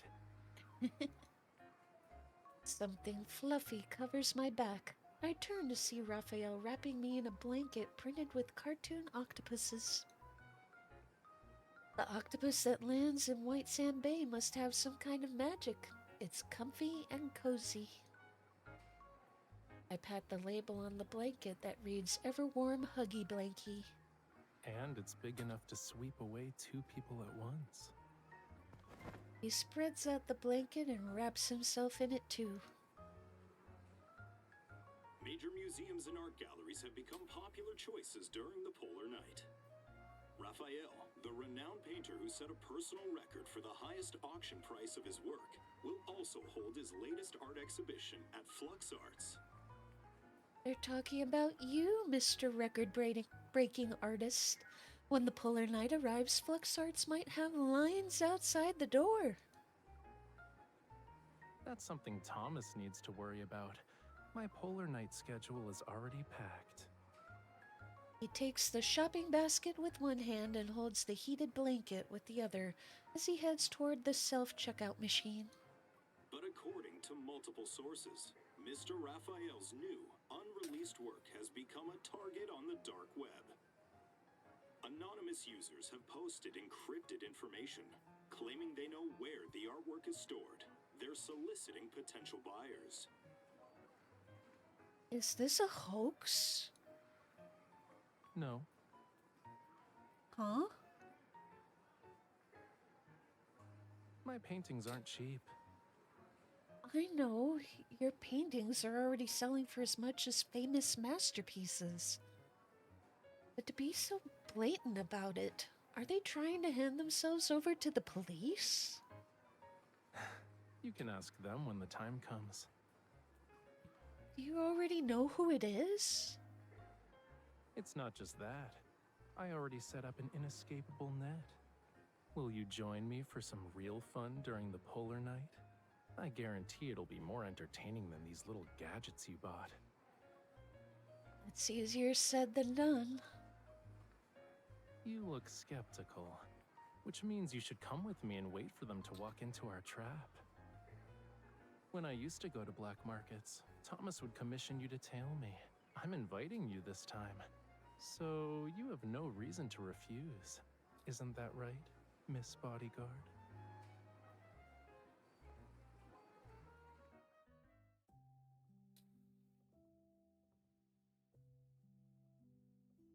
Polar Night arrives as predicted, and true to his word, Raphael brings me to Flux Arts. The exhibition will open its curtains tomorrow. Coveted new work, Submerge, will be hung in the most prominent spot.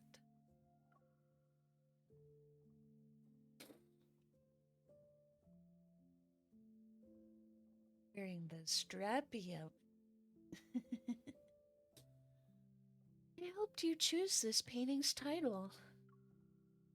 Layers of dark blue and gray silver blend together to create a spatial tension that's almost palpable. I witnessed the long process of this painting's creation. After I met you, I've been freed from the burden of naming my paintings. Now that I'm looking at it, this resembles today's sky as the polar night descended. And it should be popular during the polar night. It might sell for another record-breaking price. No wonder the black market set its sights on it. But what if a thief gets in and damages the painting? Is there a way to prevent that? We just have to wait and see. Accompanied by the faint sound of electrical currents, Raphael walks up to the painting. Anti-theft sensors that should have been triggered don't respond. At some point, he already put on anti-static gloves.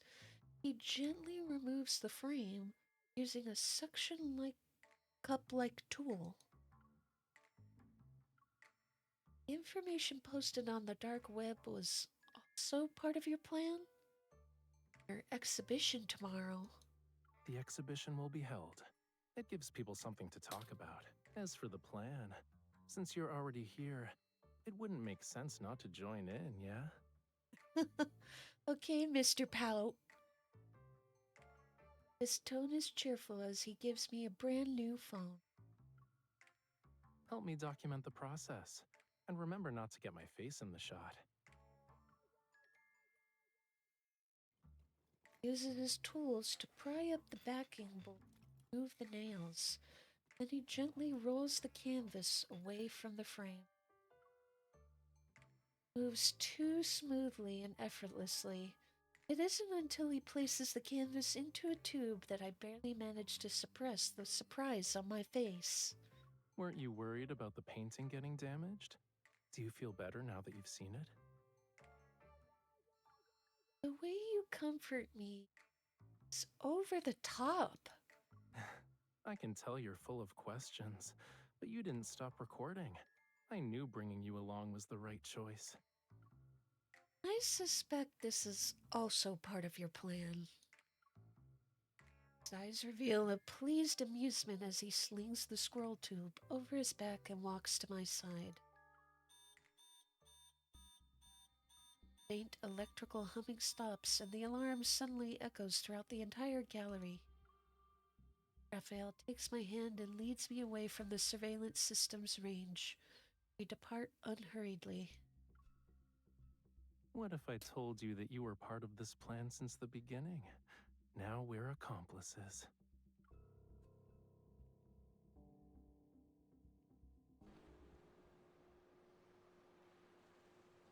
During the polar night, the sea's surface is pitch black. The speedboat's lights pierce the darkness and skim over the rolling waves as it moves.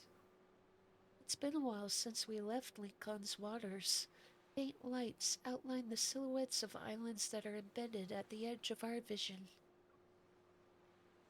This island doesn't show up on any maps. Not on normal maps. The holographic map on the Hunter's Watch flickers a few times, then it breaks into patches of garbled code. Communications are jammed too. Normal communications won't work. This isn't how you talk to your accomplice. This is an artificial island, a place that doesn't exist on normal maps. The people here want to do things that shouldn't exist in the normal world, like finding buyers for their acquisitions. Such as your painting? As long as it's something of questionable origin and considerable value, anything goes. Among them are Lemurians. I'm here to find someone, a buyer. Let's call him Arlen. I need to use the painting as bait. Is it revenge? The humid, cold air brushes against my skin. I don't say anything else and tighten my grip on his hand. With his other hand, he turns the wheel and the speedboat glides to a stop at the shore. You already know where this island is, right? I do, but we'll still need to use some unconventional methods to get in. Hands me an electronic chip. We need credentials issued by the island itself. That's how we can stay without raising any suspicion. You're a stage visual designer invited by the island's club. Me? Design stages? Why don't you do it yourself? You're the painter here. Nope. The designer is a woman, and the people on the island have working eyeballs. What about the chip's original owner? Why are you looking at me like that? Do you think I'm a bad person? She should be on a cruise ship right now, enjoying the vacation she unexpectedly won. All right, I have an identity. What about you? That depends on what identity you give me, Miss Bodyguard.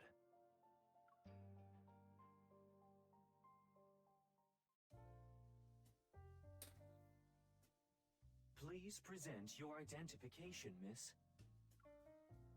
The city sits on the island. Within one of its weathered, unremarkable buildings, lights flicker as music fills the air. A middle-aged man claiming to be the club manager greets us at the entrance. Scanner's light sweeps across the electronic chip. I remain calm. Please present your identification, sir. He's my bodyguard. You have a bodyguard like that? You can test me if you want. Ignites a flame at his fingers, which illuminates his cold and slightly menacing expression. An evolver? What are you doing?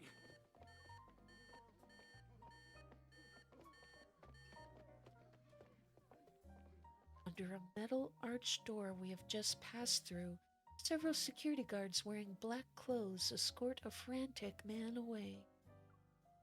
A glowing device hovers above the door.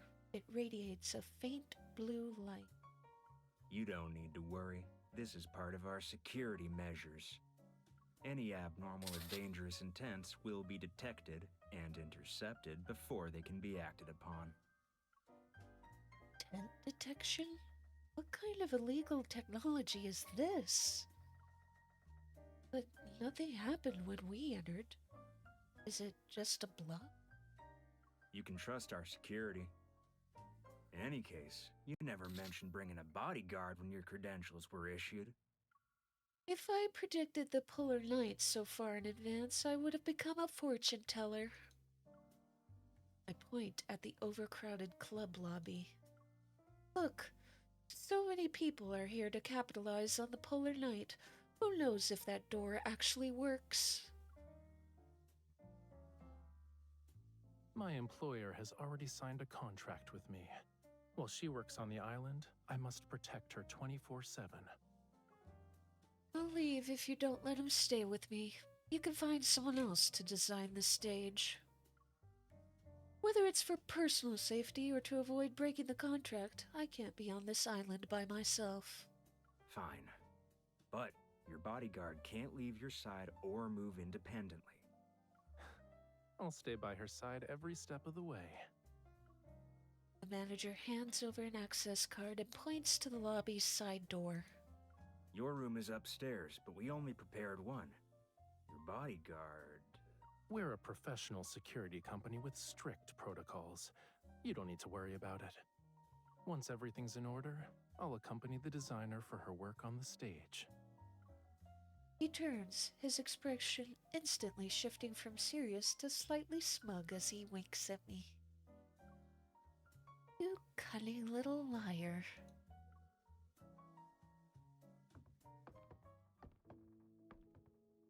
The side door leads to a dimly lit corridor. We make our way up the stairs. This island isn't a location that popped up recently. The buildings outside look old. It's been erased from the maps. The more forgotten it is, the safer it becomes for criminals. Shush him while we check the corridor for surveillance cameras. Relax. The surveillance cameras here were removed a while back. The people who come here wouldn't want to leave any traces. There are no surveillance devices in the corridor. Let out a sigh of relief. You seem to know the place well. It's almost like this isn't your first time here. How long have you been preparing for this? Vale points to the only room at the Let's talk staircase. inside.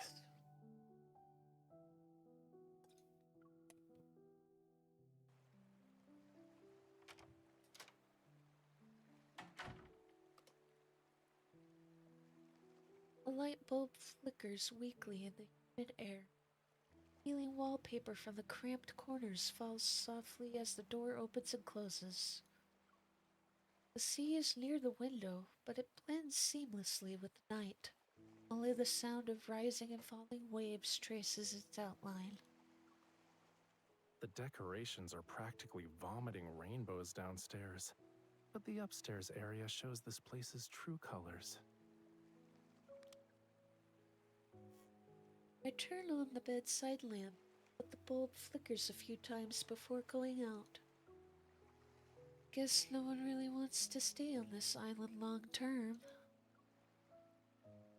Just checking all the hidden corners of the room. Still, we can't let our guard down. You're surprisingly thorough for someone who switched careers to being a temporary bodyguard. You sound too surprised. Who told my Miss Bodyguard to always be so competent? I picked it up through constant exposure. Can you find a light bulb while you're at it?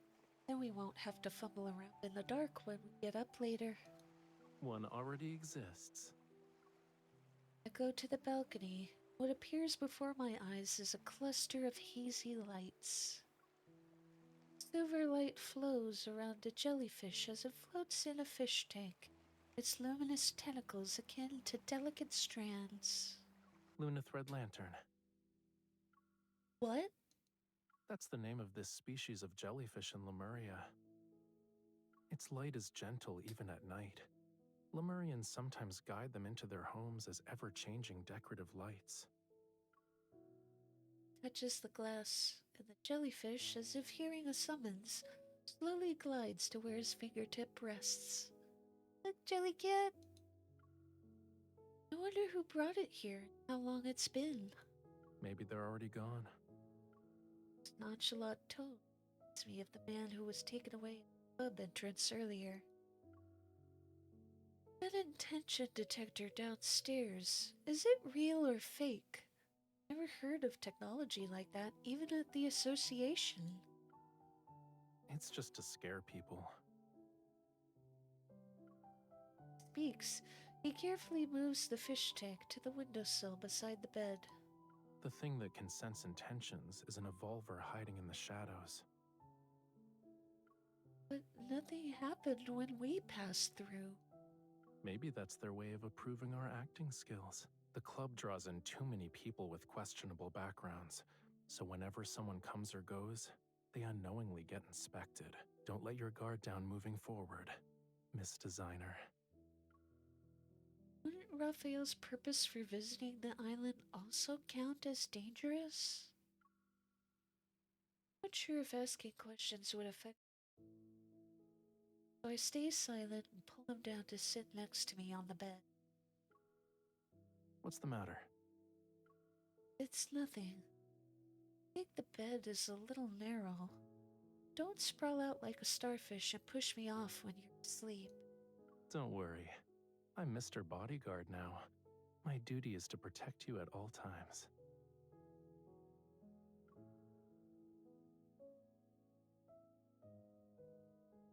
Pulls me into his arms, his voice seemingly deep within his chest. I know you want to learn more, but the less you know, the safer you'll be here. Getting you involved was selfish of me, but I need you.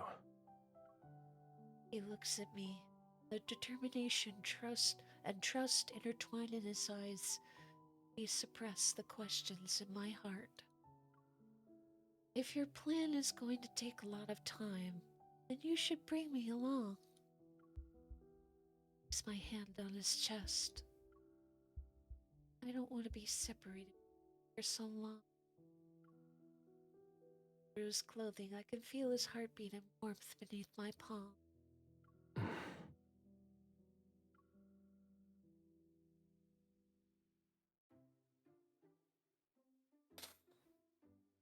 The visuals and lighting are clashing. Adjust the color temperature. This visual is too bright. It's clashing with the lighting. Let's adjust the color temperature. Okay, I'll do that.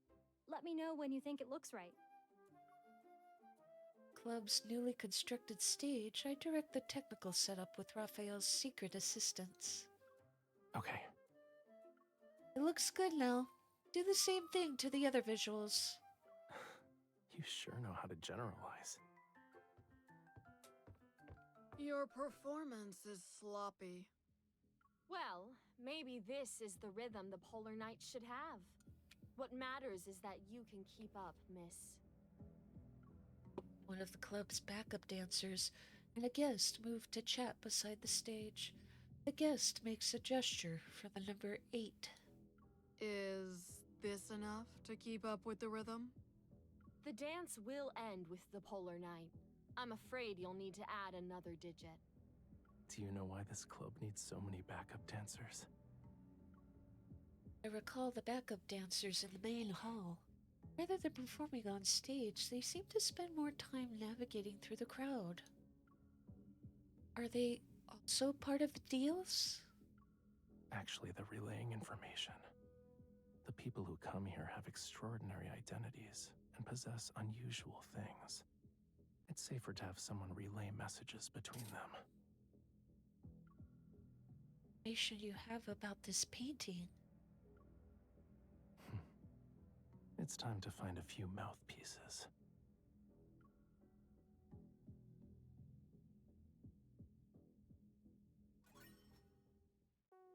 This deal involves a large sum. Even your commission as a messenger is high.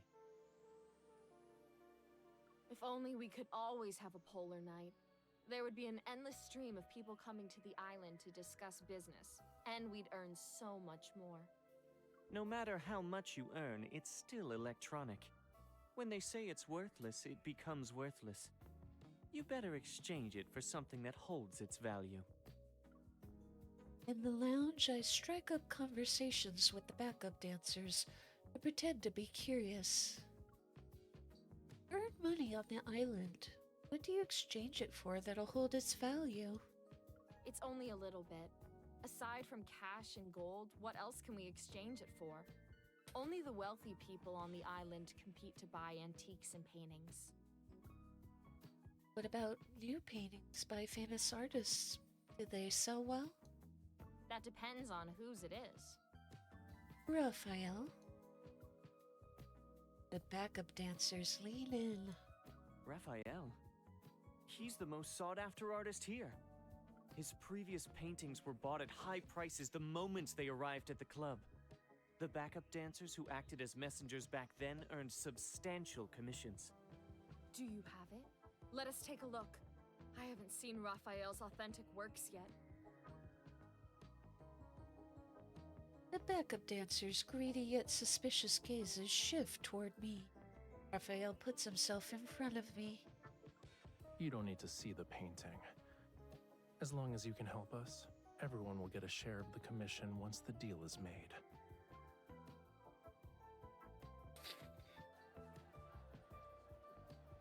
I heard there's something good here.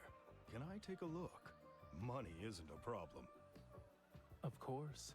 The question is, do you know what you're looking for? Raphael's authentic works. Good. At least you're not just asking around. Do you know how many layers of dark blue were applied to achieve that misty, luminous effect? Sorry, my boss doesn't do business with people who don't know quality. Raphael's paintings require a thorough selection process. All the dancers here are begging me to buy something. I need to see the goods first before I make any decisions. Got it. My boss isn't in a hurry either. People have been approaching us all night. There's already someone who basically agreed to the deal.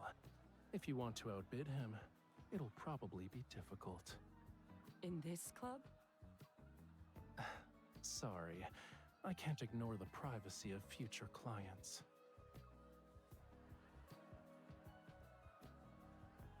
Ever since word spread about Submerged, Raphael's new painting that was stolen is looking for a buyer. People have constantly sent inquiries related to it. Raphael manages to navigate flawlessly.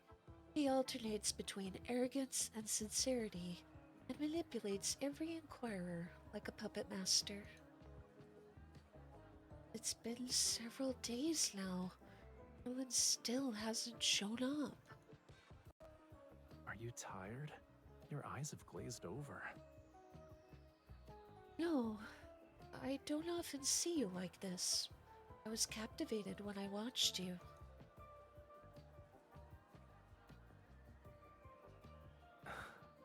Is it that surprising? Maybe a little. The manager's looking over here.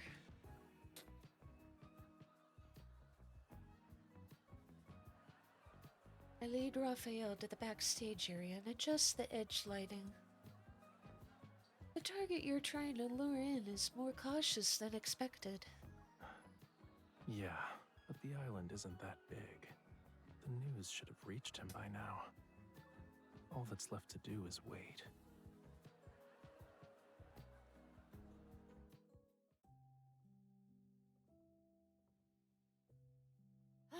That was the last of them. I'm exhausted. See you tomorrow. The screen has been adjusted according to your instructions. We're clocking out now. See you tomorrow. The crowd disperses, glasses cast blurry shadows, and the bustling club briefly closes its curtains. Even in the sunless polar night, this place will be alive again without needing to wait for the sunrise.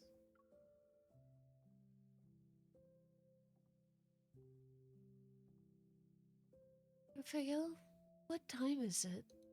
During a polar night, time is the first thing to lose meaning. Right.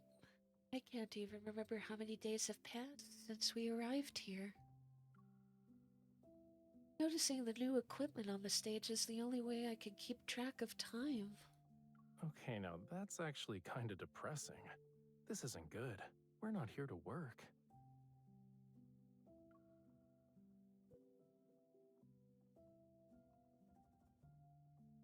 He pulls me up from the sofa.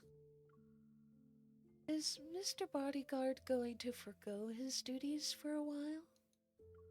Mr. Bodyguard will stay by your side, But the moments we should be sharing together need to be more than this. Since we've got the chance, we can have more meaningful experiences to mark the polar night. Don't tell me you're going to. A mischievous glint dances in Raphael's eyes as he pulls out 2 new outfits.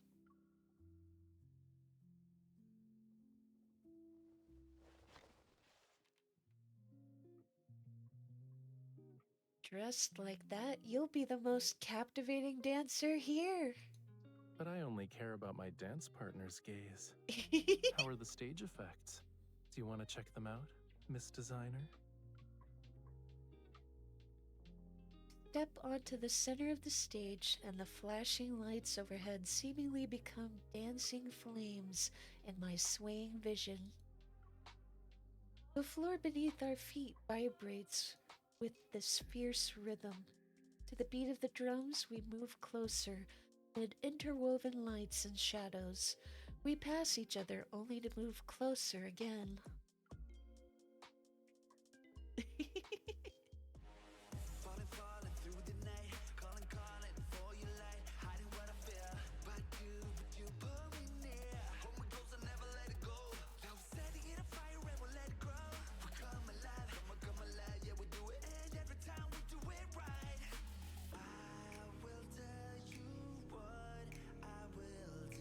Woo!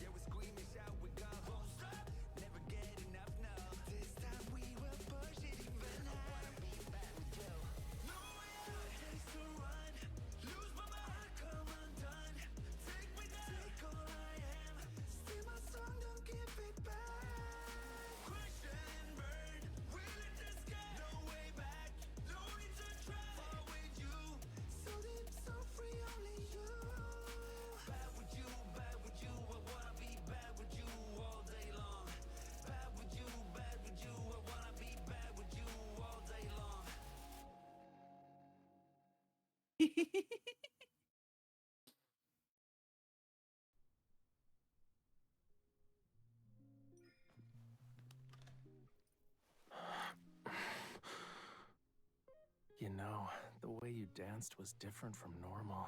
It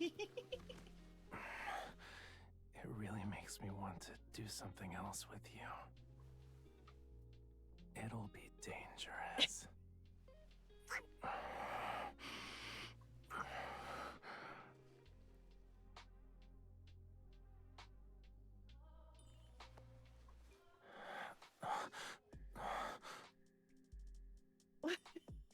You know what happens to Raphael when he is dangerous?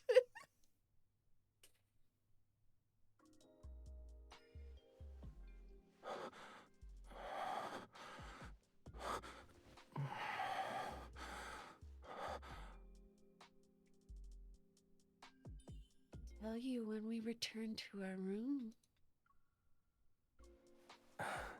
Close the door, and I might become more dangerous. Don't threaten me with a good time.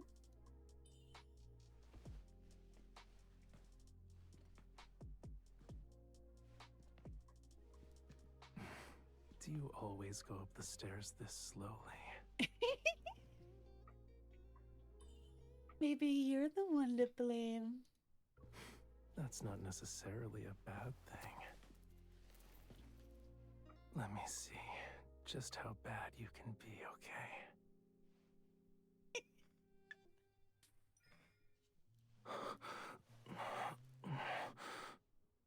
You can be worse. Before we leave, you better let us be bad together.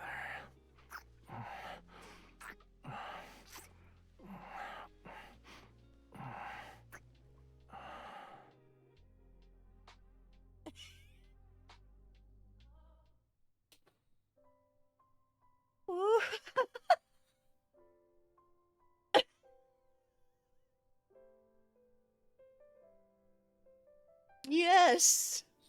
I'm so thirsty. Water. Water. Yeah. I'll get.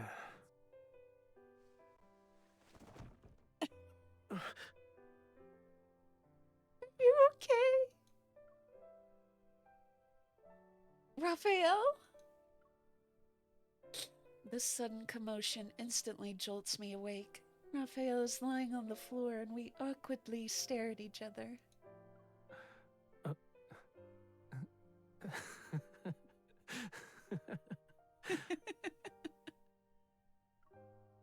Light from the jellyfish falls diagonally across his cheeks and eyelashes. His eyes sparkle with mirth. Mr. Bodyguard protects people by falling off the bed? It proves you weren't holding me tight enough. Aww. It should be like this.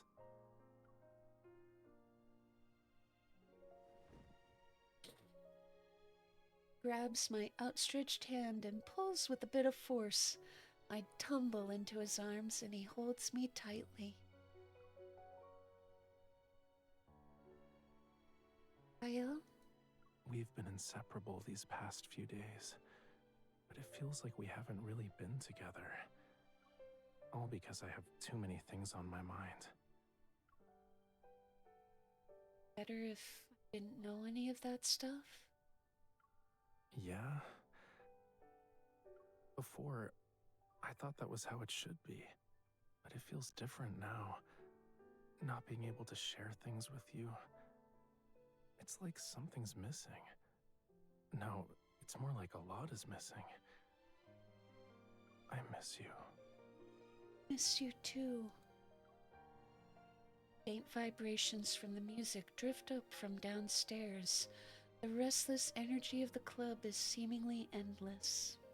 Let's go on a date. Oh? It's so noisy. We won't be able to sleep anytime soon. You made a lot of preparations for the Polar Night, and now that it's actually here, we haven't properly experienced it yet. If we miss out on it because of my situation, I'll regret it.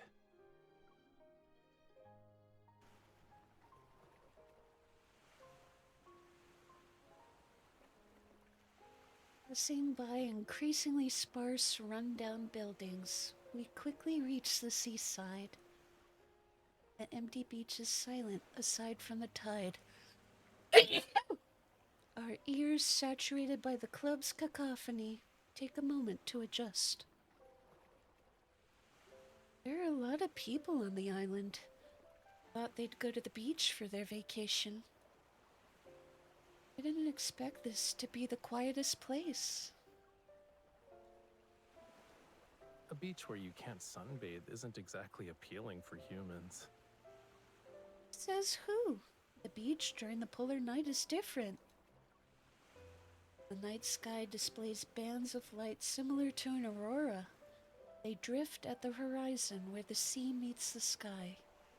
Maybe it's because of the magnetic fluctuations. You're different from other people, from the people on this island. The individuals here have their own agendas, and no one has the inclination to appreciate nature's artwork. What about you? I have my own agenda too, but I also want to be like you. Maybe I can no longer be considered a pure Lemurian. But you're still Raphael. You're already pure enough of a Lemurian to me. Yeah.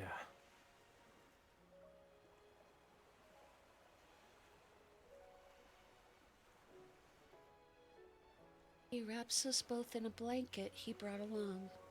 We sit on the beach and observe the light's artwork that's painted across the night sky.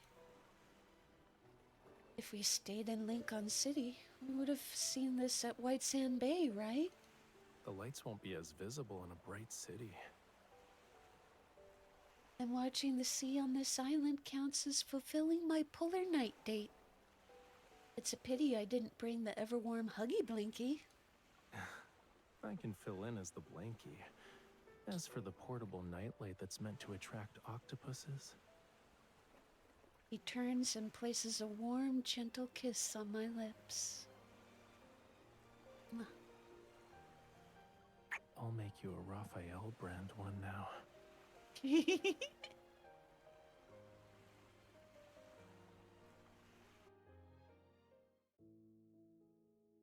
I thought the sea at night would be nothing but pure darkness. Yet after Raphael makes me swim for a while, light appears. It's from a vast expanse of seashells in the seabed. Their gentle light flickers. I wondered what it'd be like to be underwater during the polar night. But the waters around White Sand Bay probably don't have bioluminescent species like these. They have a scientific name on land, but I still prefer their Lemurian name.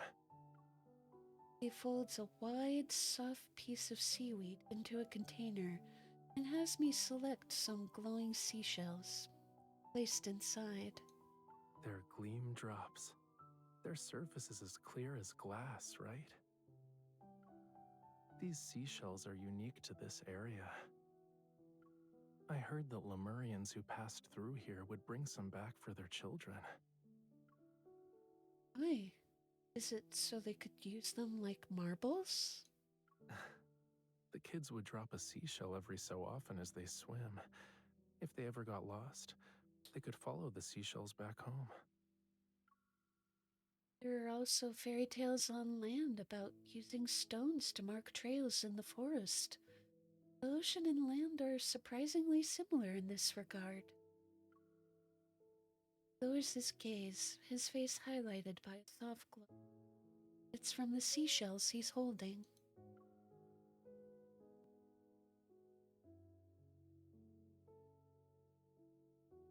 The journey back to the shore is no longer dark. The glowing seashells in our hands illuminate the sea before us. The tranquil ocean is only the sound of water rippling as we swim. I don't feel lonely at all.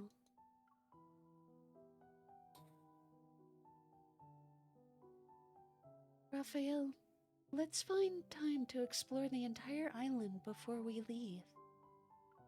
Even though everyone we've encountered here has ulterior motives? The people with ulterior motives have gathered in one place, so there aren't as many humans in the other areas. Yeah, we can find some places that no one visits. We'll leave gleam drops as markers that only we understand. The island isn't exactly big. Are you really worried about getting lost? Let's just say it's for getting home safely.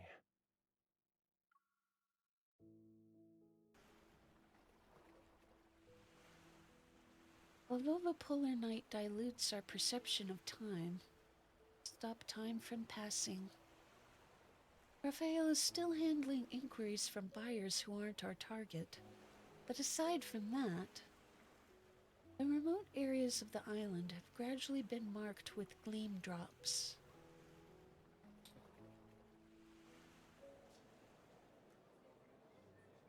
Do you have that painting? New inquirer approaches, and I'm waiting to see what reason Raphael will use to turn him away this time. Yes. Turn to look.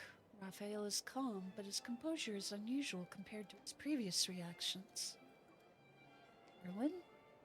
No. Something unusual flickers across the man's glasses. From his subtle reactions, it's clear someone behind the scenes is watching via a hidden camera. Darlin's subordinate. I'll need to verify it. Raphael takes out his phone and plays a video. It's the one he had me record when the painting was stolen. Where's the painting? For a deal that involves a painting of this value, it's not fair if we're the only ones showing our hand. You can name your price. There's more than one buyer here who can pay the same price. You should have seen that over the past few days. He regards the man's glasses with an enigmatic smile. It's as if he's speaking directly to whoever is watching behind the camera. The man hesitates to speak. He's seemingly waiting for instructions from his earpiece. I need to give them a reason to lower their guard. If you don't want to reveal yourself here, then you can have my bodyguard take the painting to meet you. Raphael's gaze lands on me. I put on a calm, indifferent expression. He asked my permission to act on my behalf. You could deal with him directly. Smiling, I look at him. Don't get lost on your way back, Mr. Bodyguard. Raphael takes an almost imperceptible deep breath. I'll do whatever my boss tells me. And I already escorted you once. I won't get lost. Once? He's referring to where we recently used gleam drops. I nod at him. All right, follow me. Once the transaction is complete, I'll let you know right away, boss.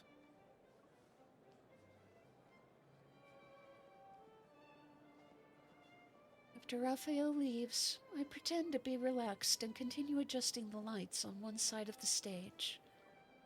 Soon I notice a pair of eyes occasionally glancing in this direction. Knew they'd still be watching. While adjusting the lights, I discreetly confirm the person, and I call out to a backup dancer who's passing by. You see that gentleman in the gray coat over there? He has something good to sell. You know him? Yeah, he's looking our way. Go say hello. What he has is even more expensive than mine. The backup dancer's eyes immediately light up and they rush over to surround the man. I seize this opportunity to hit the switch and slip away once the stage goes dark.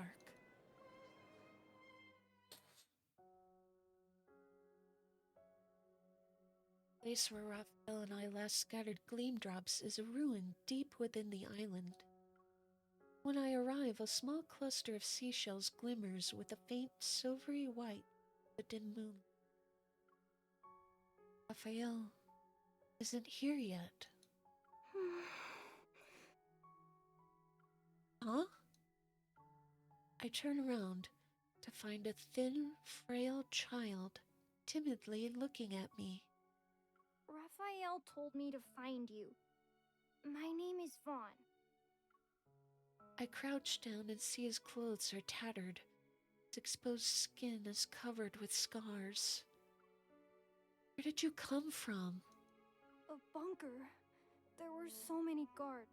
I thought I'd never escape.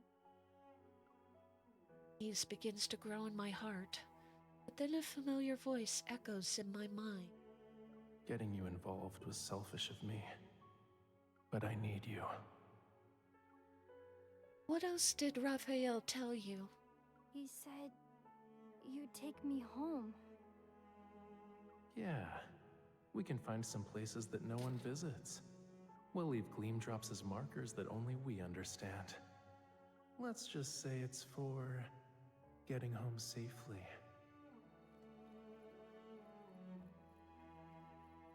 Chaotic footsteps resound in the distance. Whether they belong to pursuing guards or not remains unclear. Raphael believes in me, which is why he entrusted Vaughn to me. I won't let him down. Press the urge to immediately find Raphael and hold the boy's hand. Stay close to me, Vaughn. I won't let them take you again. The seashell markers that Raphael and I left help us to avoid the crowd and lead us all the way to the deserted seaside. The weak boy steps into the sea. The dark clouds disperse and moonlight illuminates the ocean surface. Faint scales appear on the boy's cheeks. Miss, will Raphael get in trouble? I'll find him. Don't worry. You go first. Get to a safe place. Then you could contact us. Okay. Will we meet again? We will. Soon. The boy nods, turns, and dives into the sea. I catch a glimpse of a light-colored tail beneath the water. It reflects the moonlight for a moment. Maybe another young lemur also returned to the sea, following a trail of gleam drops home. A distant, thunderous sound makes the ground tremble. The endless night is suddenly illuminated by a massive blaze out of the corner of my eye. Raphael!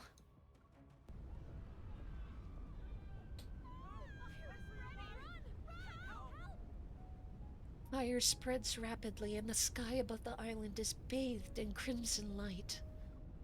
Panicked, people flee toward the coast where boats are docked. Raphael! I go against the crowd and run to the place where the fire burns the strongest.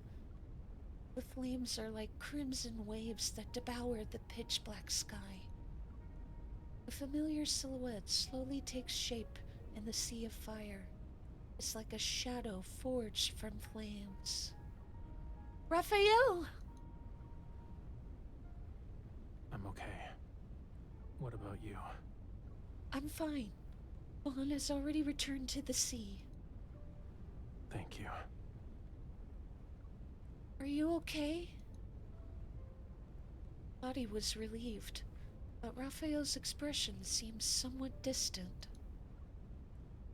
I've seen this look before. It was when we were on the beach outside that winery. Invited me to dance in the rain. Maybe he doesn't realize it. He looked like this for a second at that time. Do you want to dance? But it's not raining today. Also, everyone here is running for their lives. I take his hand. It's not as cold as I expected. I'll still hold on to you. I know. I'm bound to you. It's not just that. We're still accomplices. Yeah.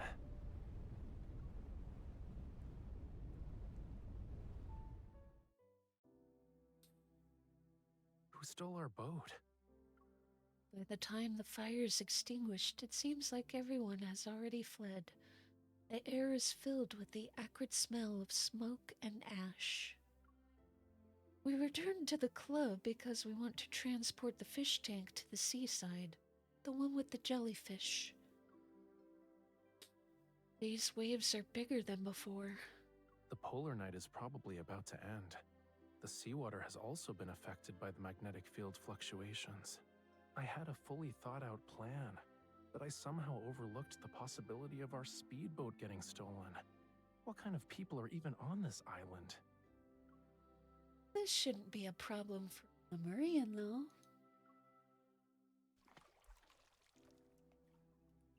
Crouch down and lower the tank into the sea. Jellyfish swims out.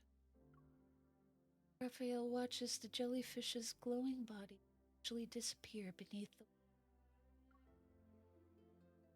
watched Vaughn return to the sea the same way. Lemurians will take him to safety. Don't worry. I thought about the ways you could hide dangerous intentions without being detected. But I overlooked the simplest answer. You're here to save someone. A person can only do so many things. Some of my people are always looking out for Lemurians in distress. The Evolver in the club who can sense intentions, and the bunker where Vaughn was held, they provided me that information. Vaughn would have been rescued earlier if the bunker hadn't been so heavily guarded, and you wouldn't have been dragged into this. Below the water, my fingers find his. So I would have missed the chance to become your accomplice. Yeah. He gently strokes I'm my glad wet I didn't miss out on experiencing a polar night with you. My gleam drops are in every place that should be marked. Gleam drops? Gale places his other hand against his lips. Oh. Are you okay? Sleepy? She was so sleepy she fell off the computer. Are you okay? Well, I finished. Okay?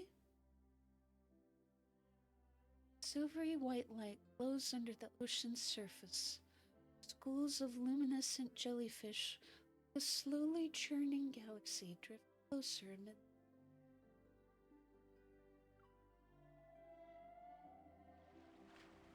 Following close behind, a massive whale rises from the sea, like a new island, its figure illuminated by the jellyfish. Yeah, not having a boat isn't a problem.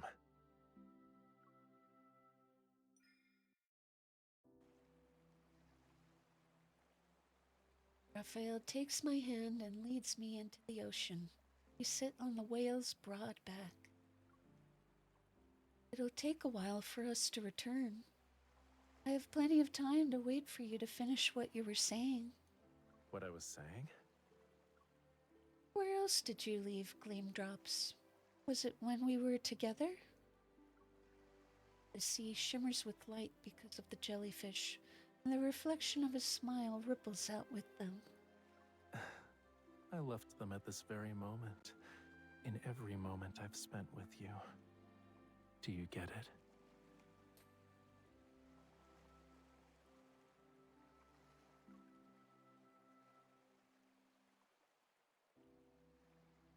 Leans in, his breath warmer than the sea breeze.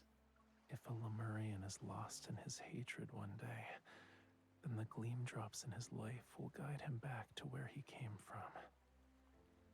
Back to your side.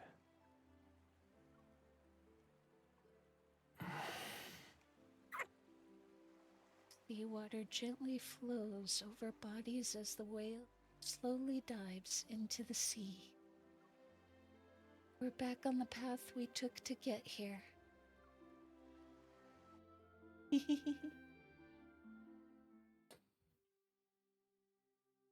really enjoyed that one. I think it's one of the best ones. But I know a lot of people really like Caleb's. And I'm gonna admit, I think Caleb's is the spiciest of all of them. So, let's finish off with a bang.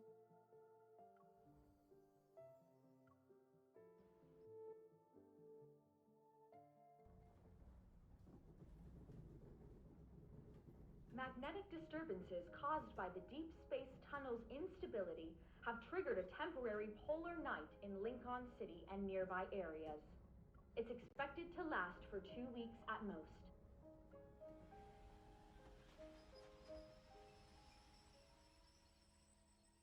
In the dark hours of the night, the final Colum Express arrives at the station. I get off the train along with a small trickle of passengers. So they actually changed the train schedule because of the polar night. It's running 3 hours later than usual. It's late. Caleb doesn't pick up. Just take a taxi to his place.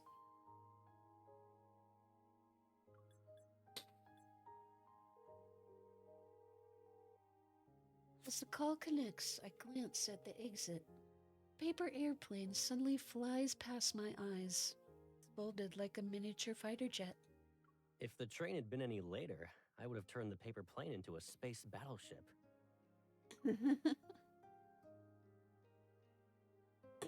I thought you were already sleeping and didn't have time to pick me up. Of course I have the time. Anhansen class evolvers are more sensitive to magnetic disturbances and might feel unwell.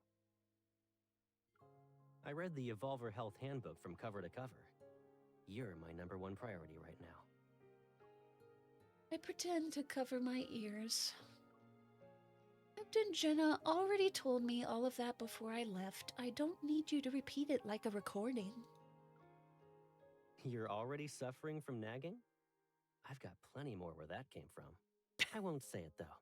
I'll show you. Every day for the next 2 weeks, in fact.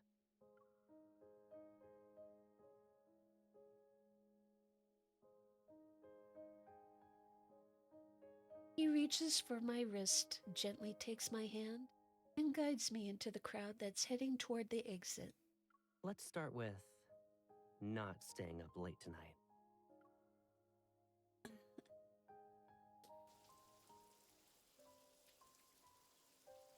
Warm water streams down and washes away a day's worth of exhaustion. I exhale and allow my body to relax. Through the bathroom window, I can see the floating island outside. It's wrapped in thick, dark mist. It'll probably stay like that for the next 2 weeks. It's been a long time since we spent this much time under the same roof. Once I wake up tomorrow, I'll figure out what we should do together for the next few days.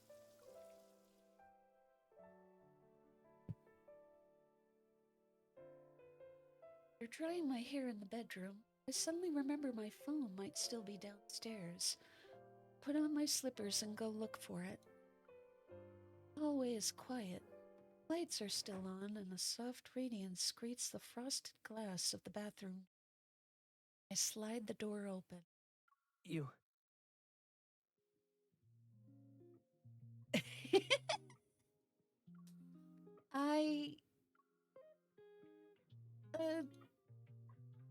Sorry, wrong room. I don't know where to look, so I end up staring at my feet. It's fine. Just make yourself comfortable. We're at home. Yeah, you're right. Go back to doing what you've been doing. Don't catch a cold. It's not like you haven't seen me like this. Why are you treating it seriously?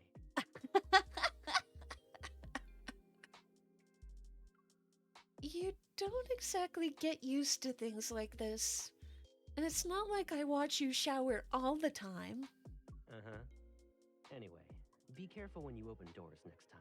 What are the chances Caleb is actually in Caleb's bathroom, you know? The door opens and closes. A wave of warm steam hits me in the face. It smells like the body wash I usually use.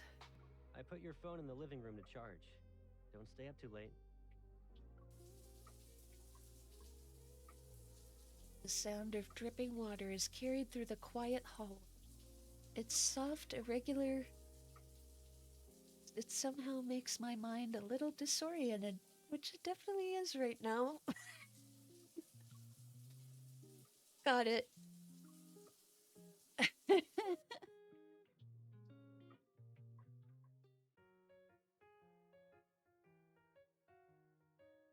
The next day.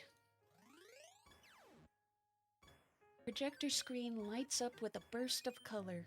2 little moles that are holding hands start jumping over obstacles together. I bought it the day it came out, but this is the first time we're actually playing it together. Sit back on the couch with the controller in hand and lean against Caleb. He pulls me into the space between his legs. Are you sure this is comfortable? You can't even move. His arms are firmly wrapped around my waist as he reaches for a controller from the table. His presence is so strong that it's almost overwhelming. I'm pretty sure we always played like this. I'm not in your way, and we can switch controllers whenever we need to. Ignoring my protests, Caleb rests his chin on my head. So, what's going on? When I tried waking you up, you kept saying the bedroom was a secret base. And then you pushed me out. Are you okay, Gremlin? Trying to hop onto the drawer. Get on the desk. There you go.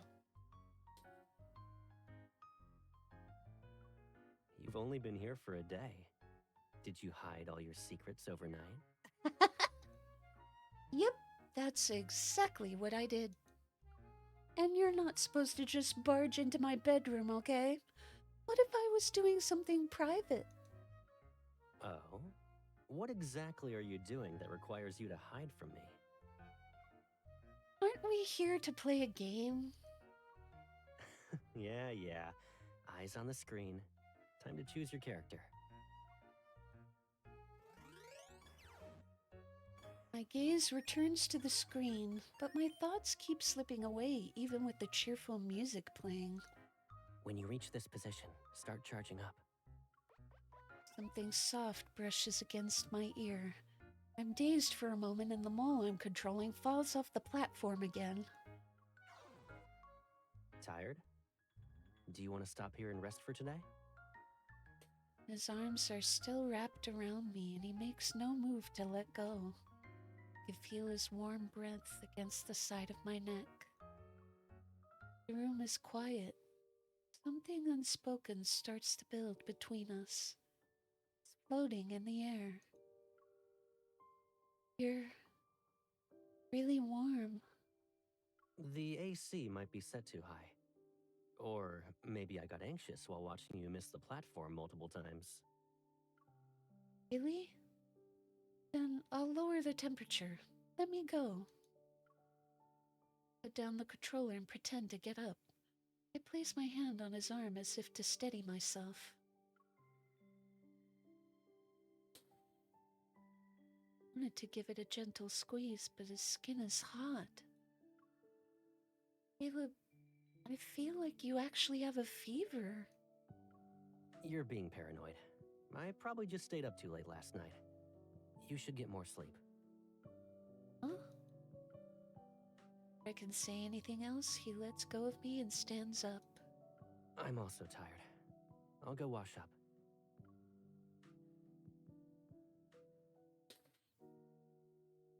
Given Caleb's history of hiding when he's not feeling well, I dig out the thermometer gun and sneak into his room to wait for him. Are you planning to switch bedrooms with me tonight? Yeah, I figured your room might be cooler. Why else would someone be wrapped up in layers after getting out of the shower? Not to mention his hair is still wet. I rest one hand on his shoulder and raise the thermometer gun. Before I can even read the screen, I feel weightless. Caleb sweeps me up off the floor. I automatically grab onto his neck. You're not actually going to carry me out of here and deal with this on your own again, right? Who says I'm doing that? Responded quickly, and even sounded a little guilty.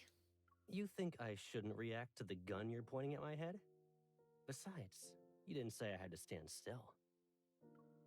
Caleb walks over to the bed and sets me down gently. Then he kneels in front of me and kisses my elbow. I wanted to say this earlier. When we were playing, you kept leaning your elbow against your knee. Look, it's all red. The spot where his fingers touch my skin feels hot. I instinctively pull away. I didn't even notice. Still. Caleb changed the subject, which usually means he's hiding something again. Maybe he knows he can't deceive me anymore. Caleb takes my hand and places it against his forehead. It's a little warmer than usual, but you don't need to worry about it. You know how I am when I'm really sick. The magnetic field might be acting up. I'll be fine after a few days. A drop of water falls from his hair and lands on the back of my hand. I lift it slightly and my fingers curl without thinking. Don't know that.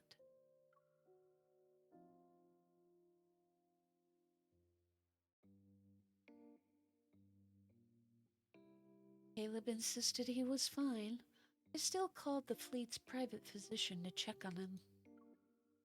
Throughout the medical examination, Caleb answered every question without any hesitation and seemed cooperative. Before the final diagnosis is given, he glances at me. He then looks away expressionless and sips hot milk. It's as the Colonel suspected. The cause is the recent magnetic fluctuations. But I have an Anhausen class evil. In theory, I should be more affected by them, but I'm not experiencing any reaction like this. I press the back of my hand against Caleb's. The past 30 minutes, his temperature has already dropped significantly. Well, everyone responds differently. This kind of intermittent fever is usually harmless. If the symptoms get worse, we can consider medication, although the Colonel previously... No need. I'm not interested in experiencing those strange, fantastical side effects just yet. Some questions still hang in the air. I glance at the doctor again. He avoids making eye contact with me for a second. The silence that follows tells me everything. Are we getting any answers about things Caleb doesn't want me to know today?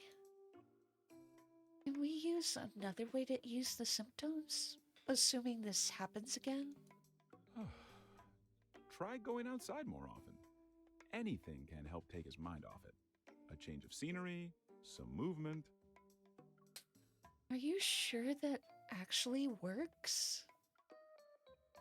This really is due to the magnetic field disturbances, then that advice doesn't match up with what the association told us. Almost as if he's been waiting for this, Caleb looks at me with a calm, steadfast gaze. It's not serious. Besides, wouldn't it be nice if we walked around? Since we're here, let me show you what Skyhaven looks like at night. Okay.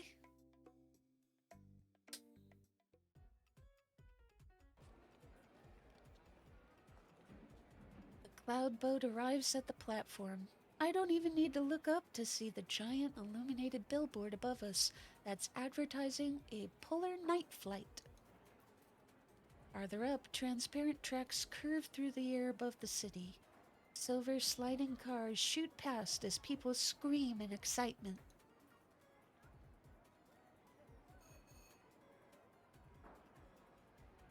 I thought this would be more of a calm, romantic tour at night. Maybe I want to create a bit of that suspension bridge effect. The entrance to the two-person ride, the line extends outside. Most of the people waiting are couples. They're standing close together with their arms around each other. Looks like this is popular with couples. I bet most of them already know each other pretty well. This kind of trick might not work anymore. You never know. Emotions are complicated. Sometimes feelings don't just appear out of nowhere. They're already present and buried a little deeper than usual. That's why you need moments like this. They'll bring those feelings to the surface. Where do you hear that stuff? It was probably from some psychology talk or something. If it works, it works.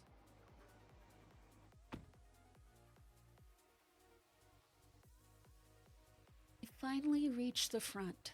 A staff member waves us in and shows us to our seats. The car is small. There are only 2 seats and the back seat is right behind the front seat. I sit behind Caleb, my legs on either side of him. I wrap my arms around his waist, feel around for the safety buckle, and click it into place for him. You feel warmer than you did earlier.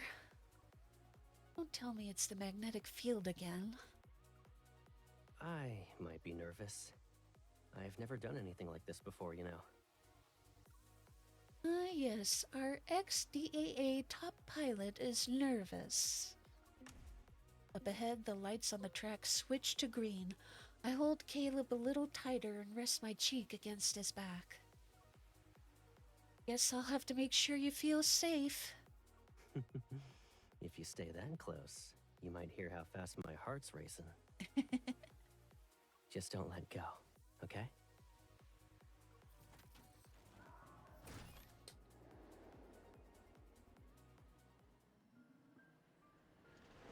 We're flung down the track. Wind roars in my ears. I tighten my arms around Caleb, my whole body pressed against his. We turn the last corner. Speed finally starts to slow down, and only then do I take in the lights and buildings around us. Suspended high above the ground, we drift like a single leaf in still air.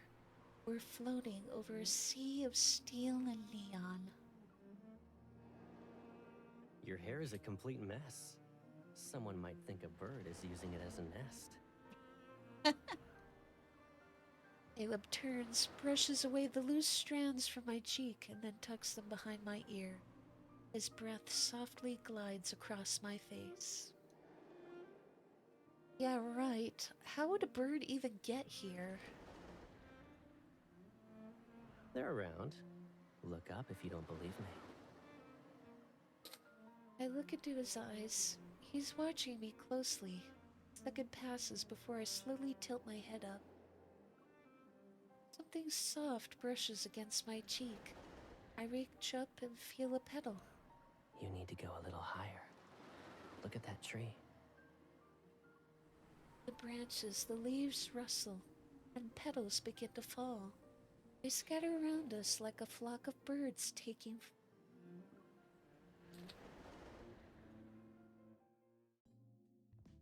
We walk along the path outside the venue.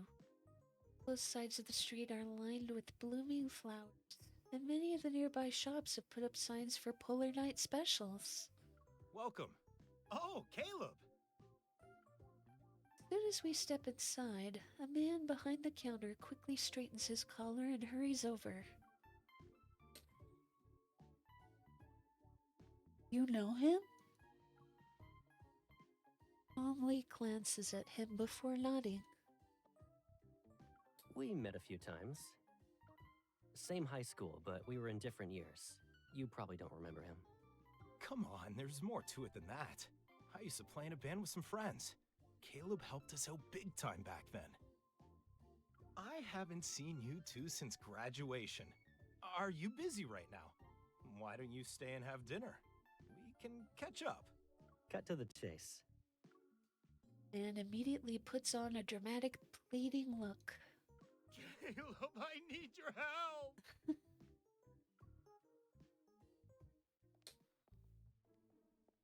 This was supposed to be a bar.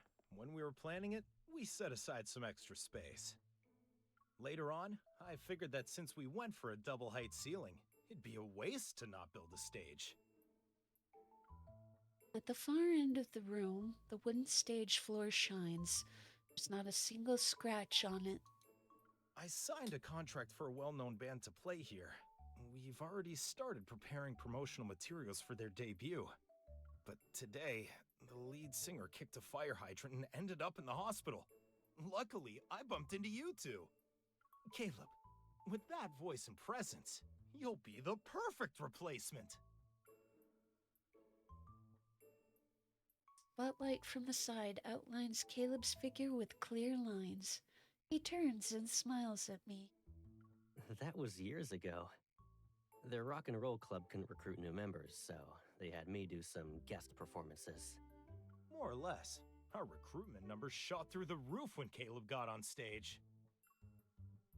Never saw that. What a shame. There's another show I missed and can't make up for. I'll do it. Huh? You said you wanted to see it, right? Performing again isn't a big deal. I'll even save you a front row seat. You make it sound easy. Do you say yes to everything I ask? You got some outrageous request I should know about? Alrighty, tell me. Go on. You make it sound like I'm always asking for impossible things. I haven't done anything crazy to you lately. At most, I hugged you a little too tightly on the ride earlier, and I almost pulled your zipper off. That was nothing. I'm starting to think you've been too gentle with me today, to be honest. I'm only being careful because your temperature keeps jumping up and down these past few days. So, all I have to do to get more attention from you is have a mild fever? I'll keep that in mind. Caleb walks back from the edge of the stage and casually wraps his arm around my body. His warmth spreads through the area where he touches me. It's been years since I stood on a stage like this. Seeing it again makes me kinda nostalgic. Didn't you tell me to listen to the physician? This counts as following the doctor's orders. New environment, better mood.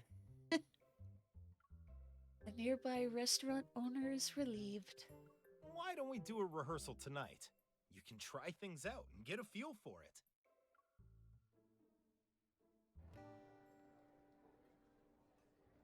Thanks, everyone. I hope that song brought you a bit of joy tonight. Not really focused, I clap a few times. Then I glance at Caleb, who's beside me. What? Do you want to try my drink? You said you wanted to study other people's performances, but you've been zoning out since the first song. Didn't you say you weren't feeling well, but you're drinking? You're still thinking about that? It's not like I'm gonna keel over at any moment. You're the one who keeps worrying about it.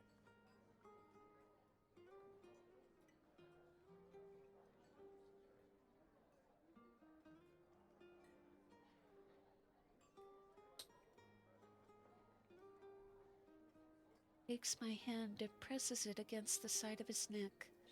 His skin feels cool again. I've never heard magnetic fluctuations can cause this kind of reaction before. Unless it affects the individual it affects, like that doctor last night. Remind him not to look away so fast after lying next time. Sure. Speaking of which, if you ever guess the correct answer, I promise I won't deny it. Caleb turns back to the stage as the next song begins. His hand stays near mine and it taps to the beat. I move my hand closer until my pinky barely touches his wrist. Satisfied, I turn my gaze back to the performance.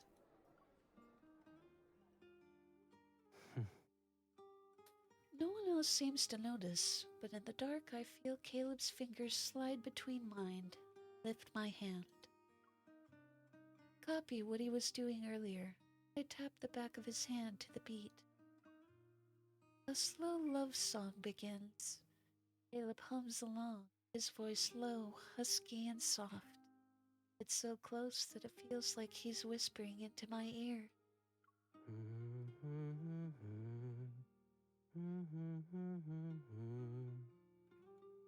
The song feels like it lasts forever.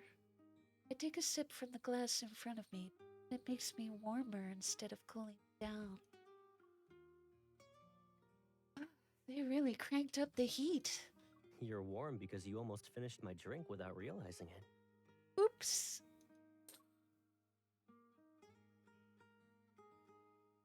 Picks up the glass and drowns the last sip. Then with the same amount of casualness, he finishes the drink next to it. Hey, that one was mine.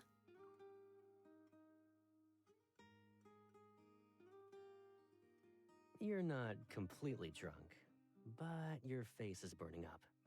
Come on, let's get some fresh air, Widow Fireball. Widow Fireball? Not you, gremlin. I said Widow Fireball, and the gremlin turned to look at me like, huh? There's an aerial walkway nearby that's open 24/7. Caleb takes my hand and leads me up the stairs. The steps are lined with glowing tracks. Whenever we take a step, light ripples out like waves. Gentle pulses radiate under our feet. Following the rhythm of the lights as they blink, I skip ahead a few steps. Watching a show wasn't enough? You want to do your own performance now? Always. If you're the only one watching, I might need to think it over. Is there someone else you'd rather perform for? I was joking. You never told me you used to perform on stage.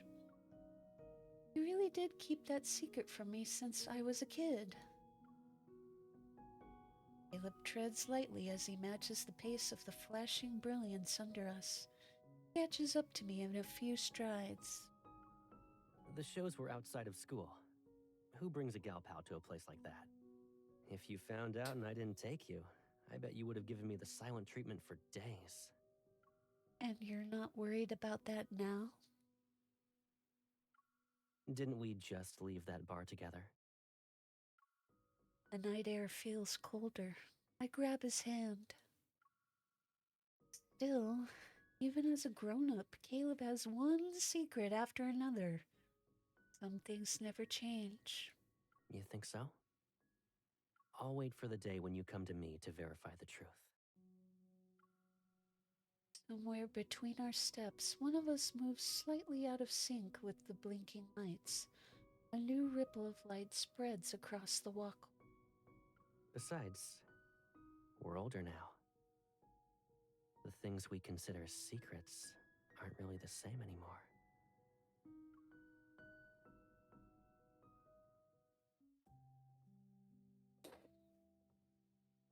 Caleb and I walk back the way we came. It's about time for the scheduled rehearsal. The rest of the band is already getting ready. A few of them nod at us as we walk in, a quiet greeting. Now that everyone's here, let's get started. Do you guys want to pick the song? You memorize all of them in one afternoon? Caleb catches the guitar tossed his way and hops onto the stage with ease. 80, maybe 90% if we're being generous. I listened to them on the way here. That's enough for a rehearsal. As the lights sweep past the edge of the stage, Caleb is already moving. He's perfectly in sync. He doesn't even glance at the cue monitor. Reaching out, he grabs the mic stand and moves to the beat as the music begins. Caleb's stage presence is better. He still has the same charm from back then. How did he perform at the time? Oh, that? We just thought Caleb had the right vibe and invited him to help with our promotions. We didn't expect him to sing that well. People kept asking if he was part of some popular band, too. When the applications came in, at least half wanted to join for him. So many years have passed since then, and he's still single for some reason.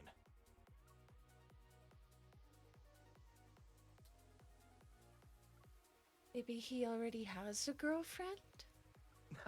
I doubt it. Hasn't he been hanging out with you for the whole day? If Caleb was dating someone, wouldn't she keep him close all the time? Give a vague smile and look at Caleb, who's center stage. Lights blaze across the stage and warm the space bit by bit. Between verses, he brushes away the damp bags clinging to his forehead. Light trails over him, his cheekbones to his collarbone to even the ends of his hair. They shimmer so brightly that I can't look away. After rehearsing the first few songs, Caleb jumps off the stage and waves a hand in front of me. Are you zoning out during the song? I'm pretty sure we didn't rehearse any lullabies.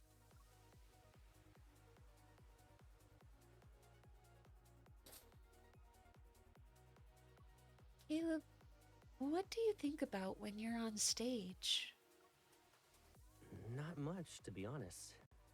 If anything, I'd say the next move. But sometimes I wonder if you're watching closely enough. Would you notice if I sang the wrong lyrics? Opens a water bottle and takes a sip. Then he pulls the hem of his shirt up. It's enough to show a glimpse of his waist. He acts like he doesn't notice. What are you thinking about now? You've been spacing out and staring at me more than usual. I quickly look away and pull his shirt down. Pay attention to your reputation.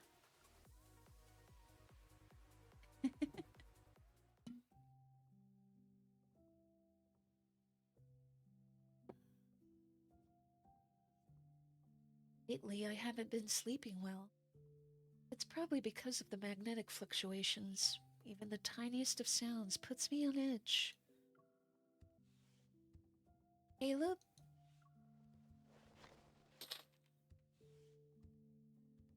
Doors ajar.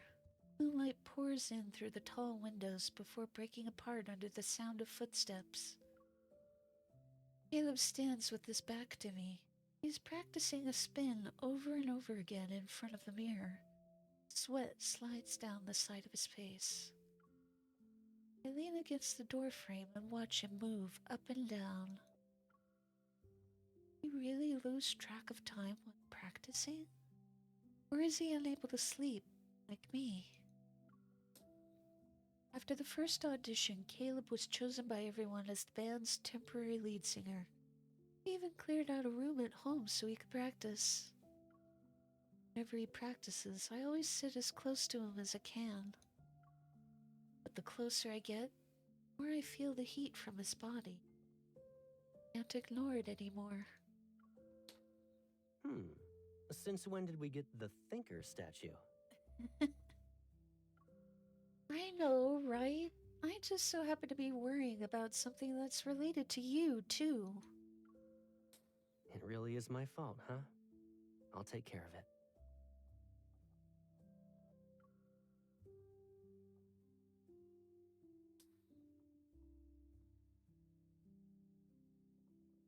He takes my hand and pulls me inside.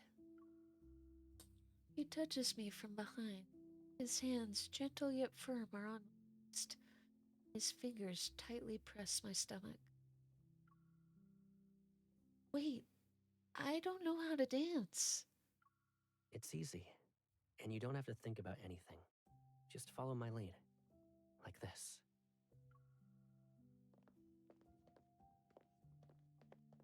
Move with his hands as we dance.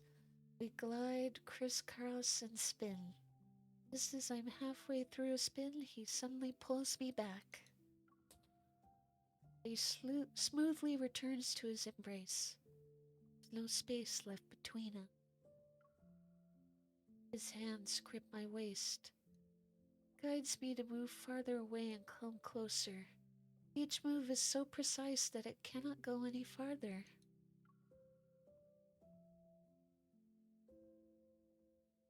Lift my chin and spot Caleb in the full-length mirror as he leans. A strand of hair falls and hides. Are you still thinking about that Caleb who troubled you?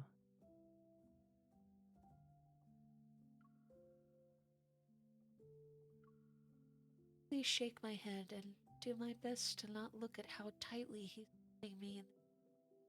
Stay like this, then. Don't think about anything. Forget everything else. Little by little, you'll start to enjoy the movements and the rhythm. When you open your eyes again, I want you to remember this version of me. The Caleb who makes you happy.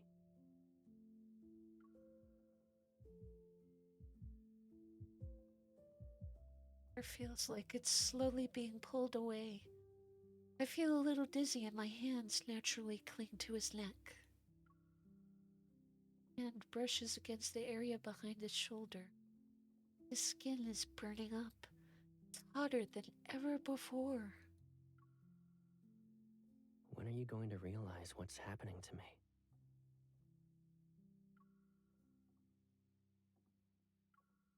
I'll give you a hint.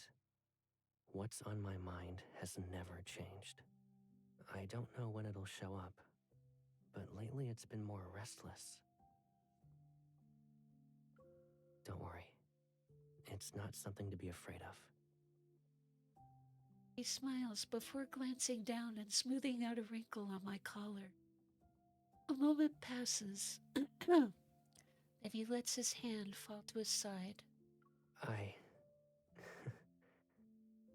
didn't think I'd be terrible at waiting. Poor Caleb. I dreamed of Caleb that night. I wake up Sit up in bed and look at the full-length mirror across the room. I'm still disoriented. Everything from the dream fades like mist on a mirror. Disappears at my fingertip when I touch it. Only the way he looked at me lingers like a trace of water that didn't get wiped away in time. Clings to the edge of my memory.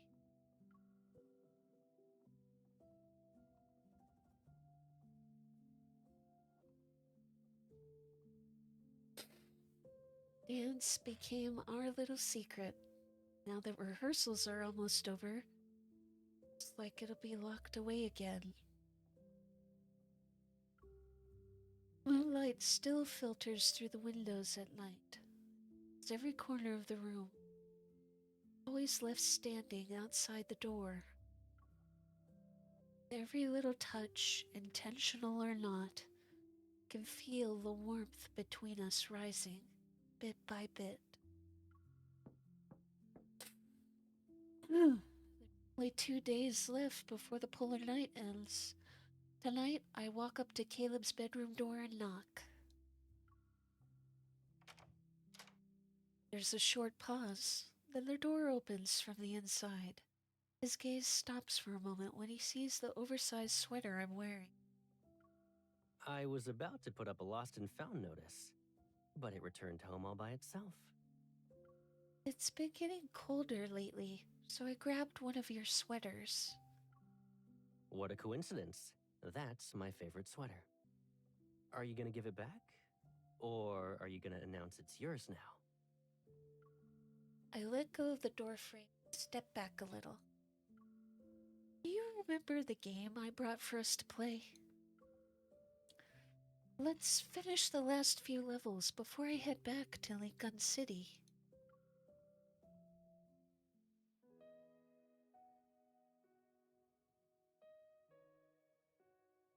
Caleb and I sit on the sofa. We lean against the cushions, our knees resting side by side. You won't be too warm and fidgety when we're halfway done, right? You're the one who made up an excuse and ran away. Fair point. Let's pick up where we left off.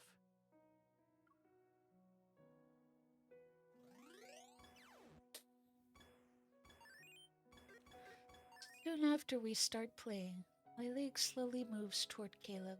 My knee keeps brushing against his. Your little mole's gonna fall if you get distracted again. It's fine. You always move faster and catch me before I hit the ground. Do you really think I can stay focused the whole time and never mess up? My breathing slows down, but my heartbeat speeds up as I lean closer.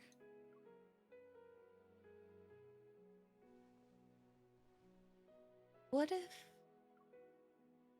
I actually want you to mess up? As soon as my hand touches his back, the heat under his skin starts to spread through my fingers little by little. Can you feel it? My warmth is already the same as yours. Caleb drops his controller and grabs my knee. He's burning up. His fingers slide along my thigh. It's enough to stop me from moving. It's not enough for me to let go. Once we know the truth, we can't pretend we're unaware.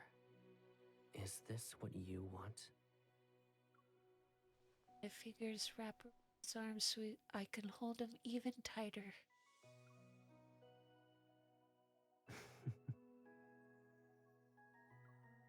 Caleb leans in a little more, my arm to steady himself. His warmth envelops me.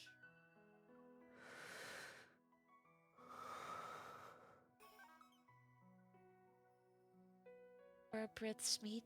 The harsh notification sound of a game over rings in my ear. We stop. Caleb rests his forehead against mine and lets out a quiet laugh. Both of us were too distracted. Nothing wrong with that.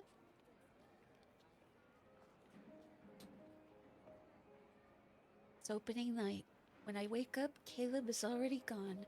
He's doing his last rehearsal at the venue. Outside the restaurant, the digital ad screens now show the band's animated poster from their earlier photo shoot. When I look up, I see a huge image of Caleb winking. His smile shines bright. Hello, Hina. Thank you.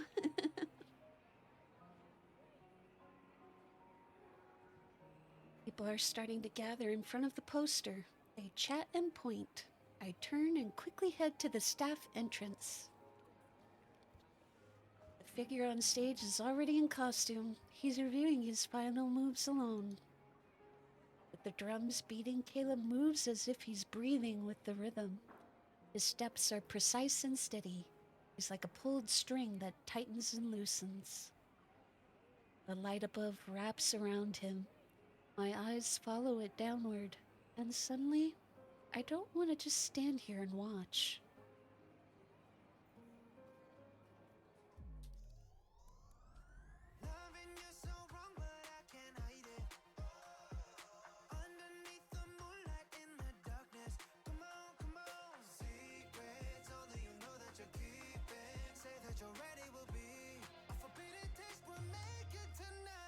Woo!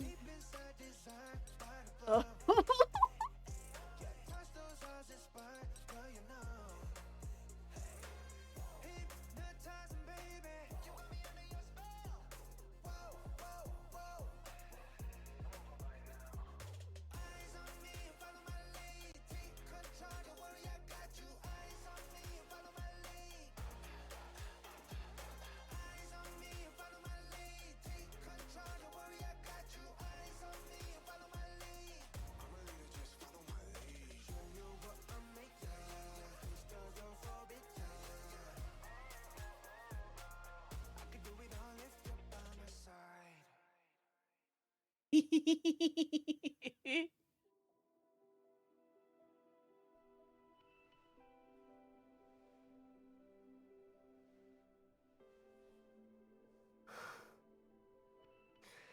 Your makeup got smudged.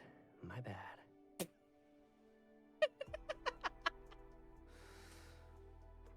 My bad. So, do I stop now? Or should I?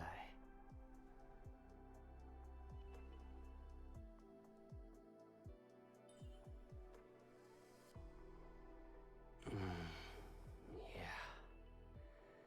No one is gonna interrupt us before the show begins.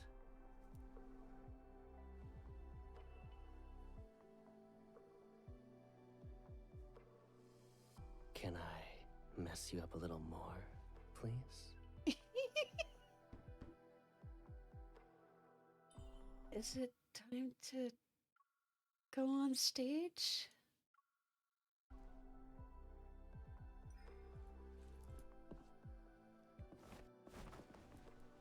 You pulled me in and told me to keep going. Now, I won't let you leave me alone. Is the lead singer allowed to waste energy on this before a show?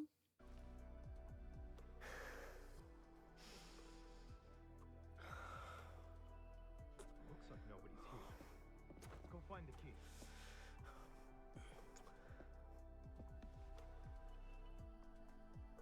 Really?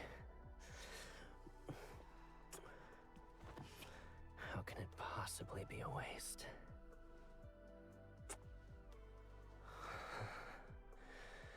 I've always wanted to claim every part of you for myself. I waited so long.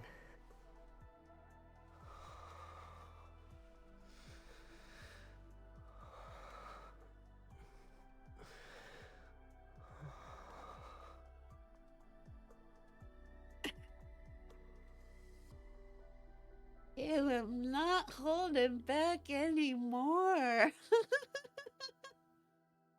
Music flows from lips as fingers are intertwined.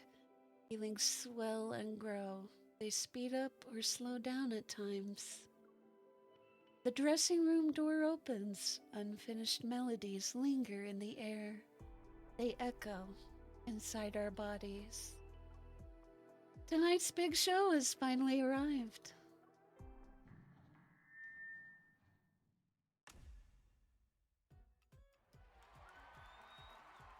Lights go out at the same time. Everyone holds their breath in the dark. 4 steady beats of the drum. Spotlights shine from above to outline the figure behind the curtain. Snaps and whistles ring out. The curtain opens and all eyes focus on the center of the stage. As he turns and opens his arms to the crowd, I suddenly realize my bobby pin is still on his collar.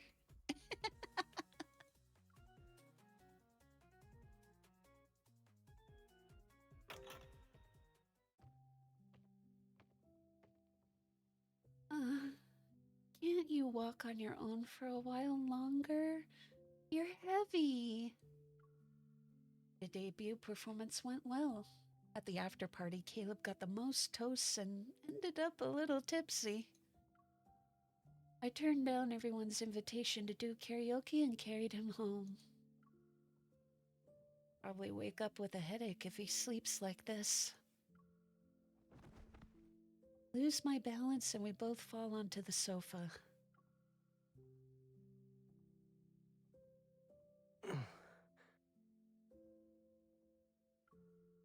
I rest on Caleb's chest while his eyes stay shut.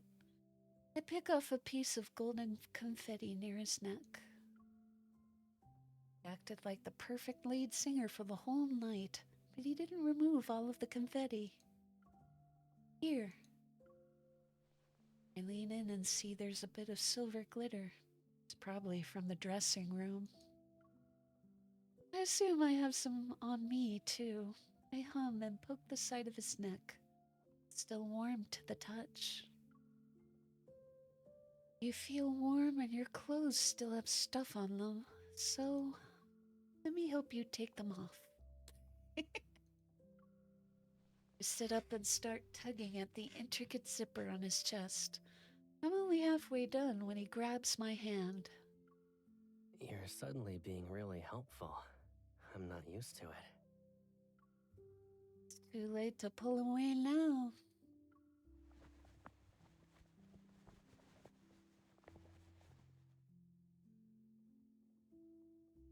His arms tightly wrap themselves around my wrist. He slowly reaches up from behind, his knuckles touching my shoulder. His hand covers the back of my hand and gently pulls the zipper a little farther down. It really is worse than I thought. Voice is soft, but my fingers are already on his chest. They slowly slide down. He doesn't pull back. It's like he's letting me look on purpose. Yeah. The closer you are, the worse it gets. So, does it feel? Caleb pauses. He holds my hand at his waist and pulls me in. It's like being in a maze, but the walls are made of glass. You think you can see clearly from inside. Unfortunately, you're still trapped. Can't help myself and poke his face. Look who's talking. You're the one who said you'd build a maze to trap me. Who says I don't want to do that? It's just... I've learned to wait for you to find the entrance. Touches my hand. His gaze remains lowered, but the corners of his lips slowly curl up. Now you know all of my secrets. What should I do? I think I don't want to retreat.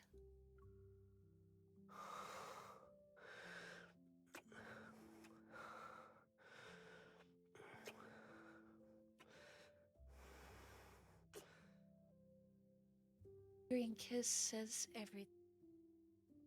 We never needed a lot of words. It's like when we were kids sneaking out at night. One look was enough to know what the other person was thinking. And now do I realize that the place I wanted to go with him, never wanted to reach the end alley in the city. We've always been on the same path. It's just that today, finally let ourselves venture deep. We stop at the same time again. It's my hand. Palms line up, slide slowly together.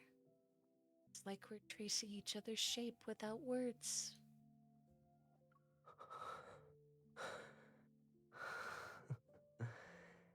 If today is the day you're ready to come closer, then I'll do everything I can to make sure you never want to leave.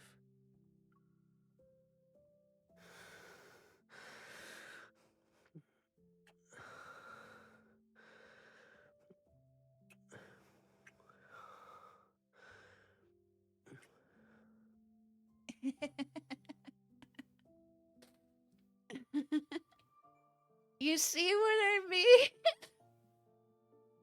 Hands down, spiciest card from this banner. Good job, Caleb, and about damn time. All right. I need to get a move on. Supposed to pick up a package yesterday and I forgot about it, so I need to run and do it today. But I wanted to get all 4 cards in, and thankfully it wasn't too bad. Sadly, it was closer to 4 hours than 3, but whatever. Go back to showing all the guys. For those that were here with me today, thank you for being here. I hope you had fun checking out these sexy men's. Thank you, Hina, sister, for being here. If you haven't already, please be sure to give me a follow here on Twitch. That does help me with my goals here. For those watching in the future, thank you for watching my VODs. Please be sure to subscribe to my YouTube channels, as that'll let you know when more VODs are available and when I post songs to my main channel. And don't forget, I posted my cover of The Wizard and I from Wicked. You could go check that out right now on the main channel. I'm really happy that I finally got to do it. I wanted to do it last year, but health issues got in the way. But not this time. So, that's all for now. Have a fantastic day. See you next time. Bye-bye.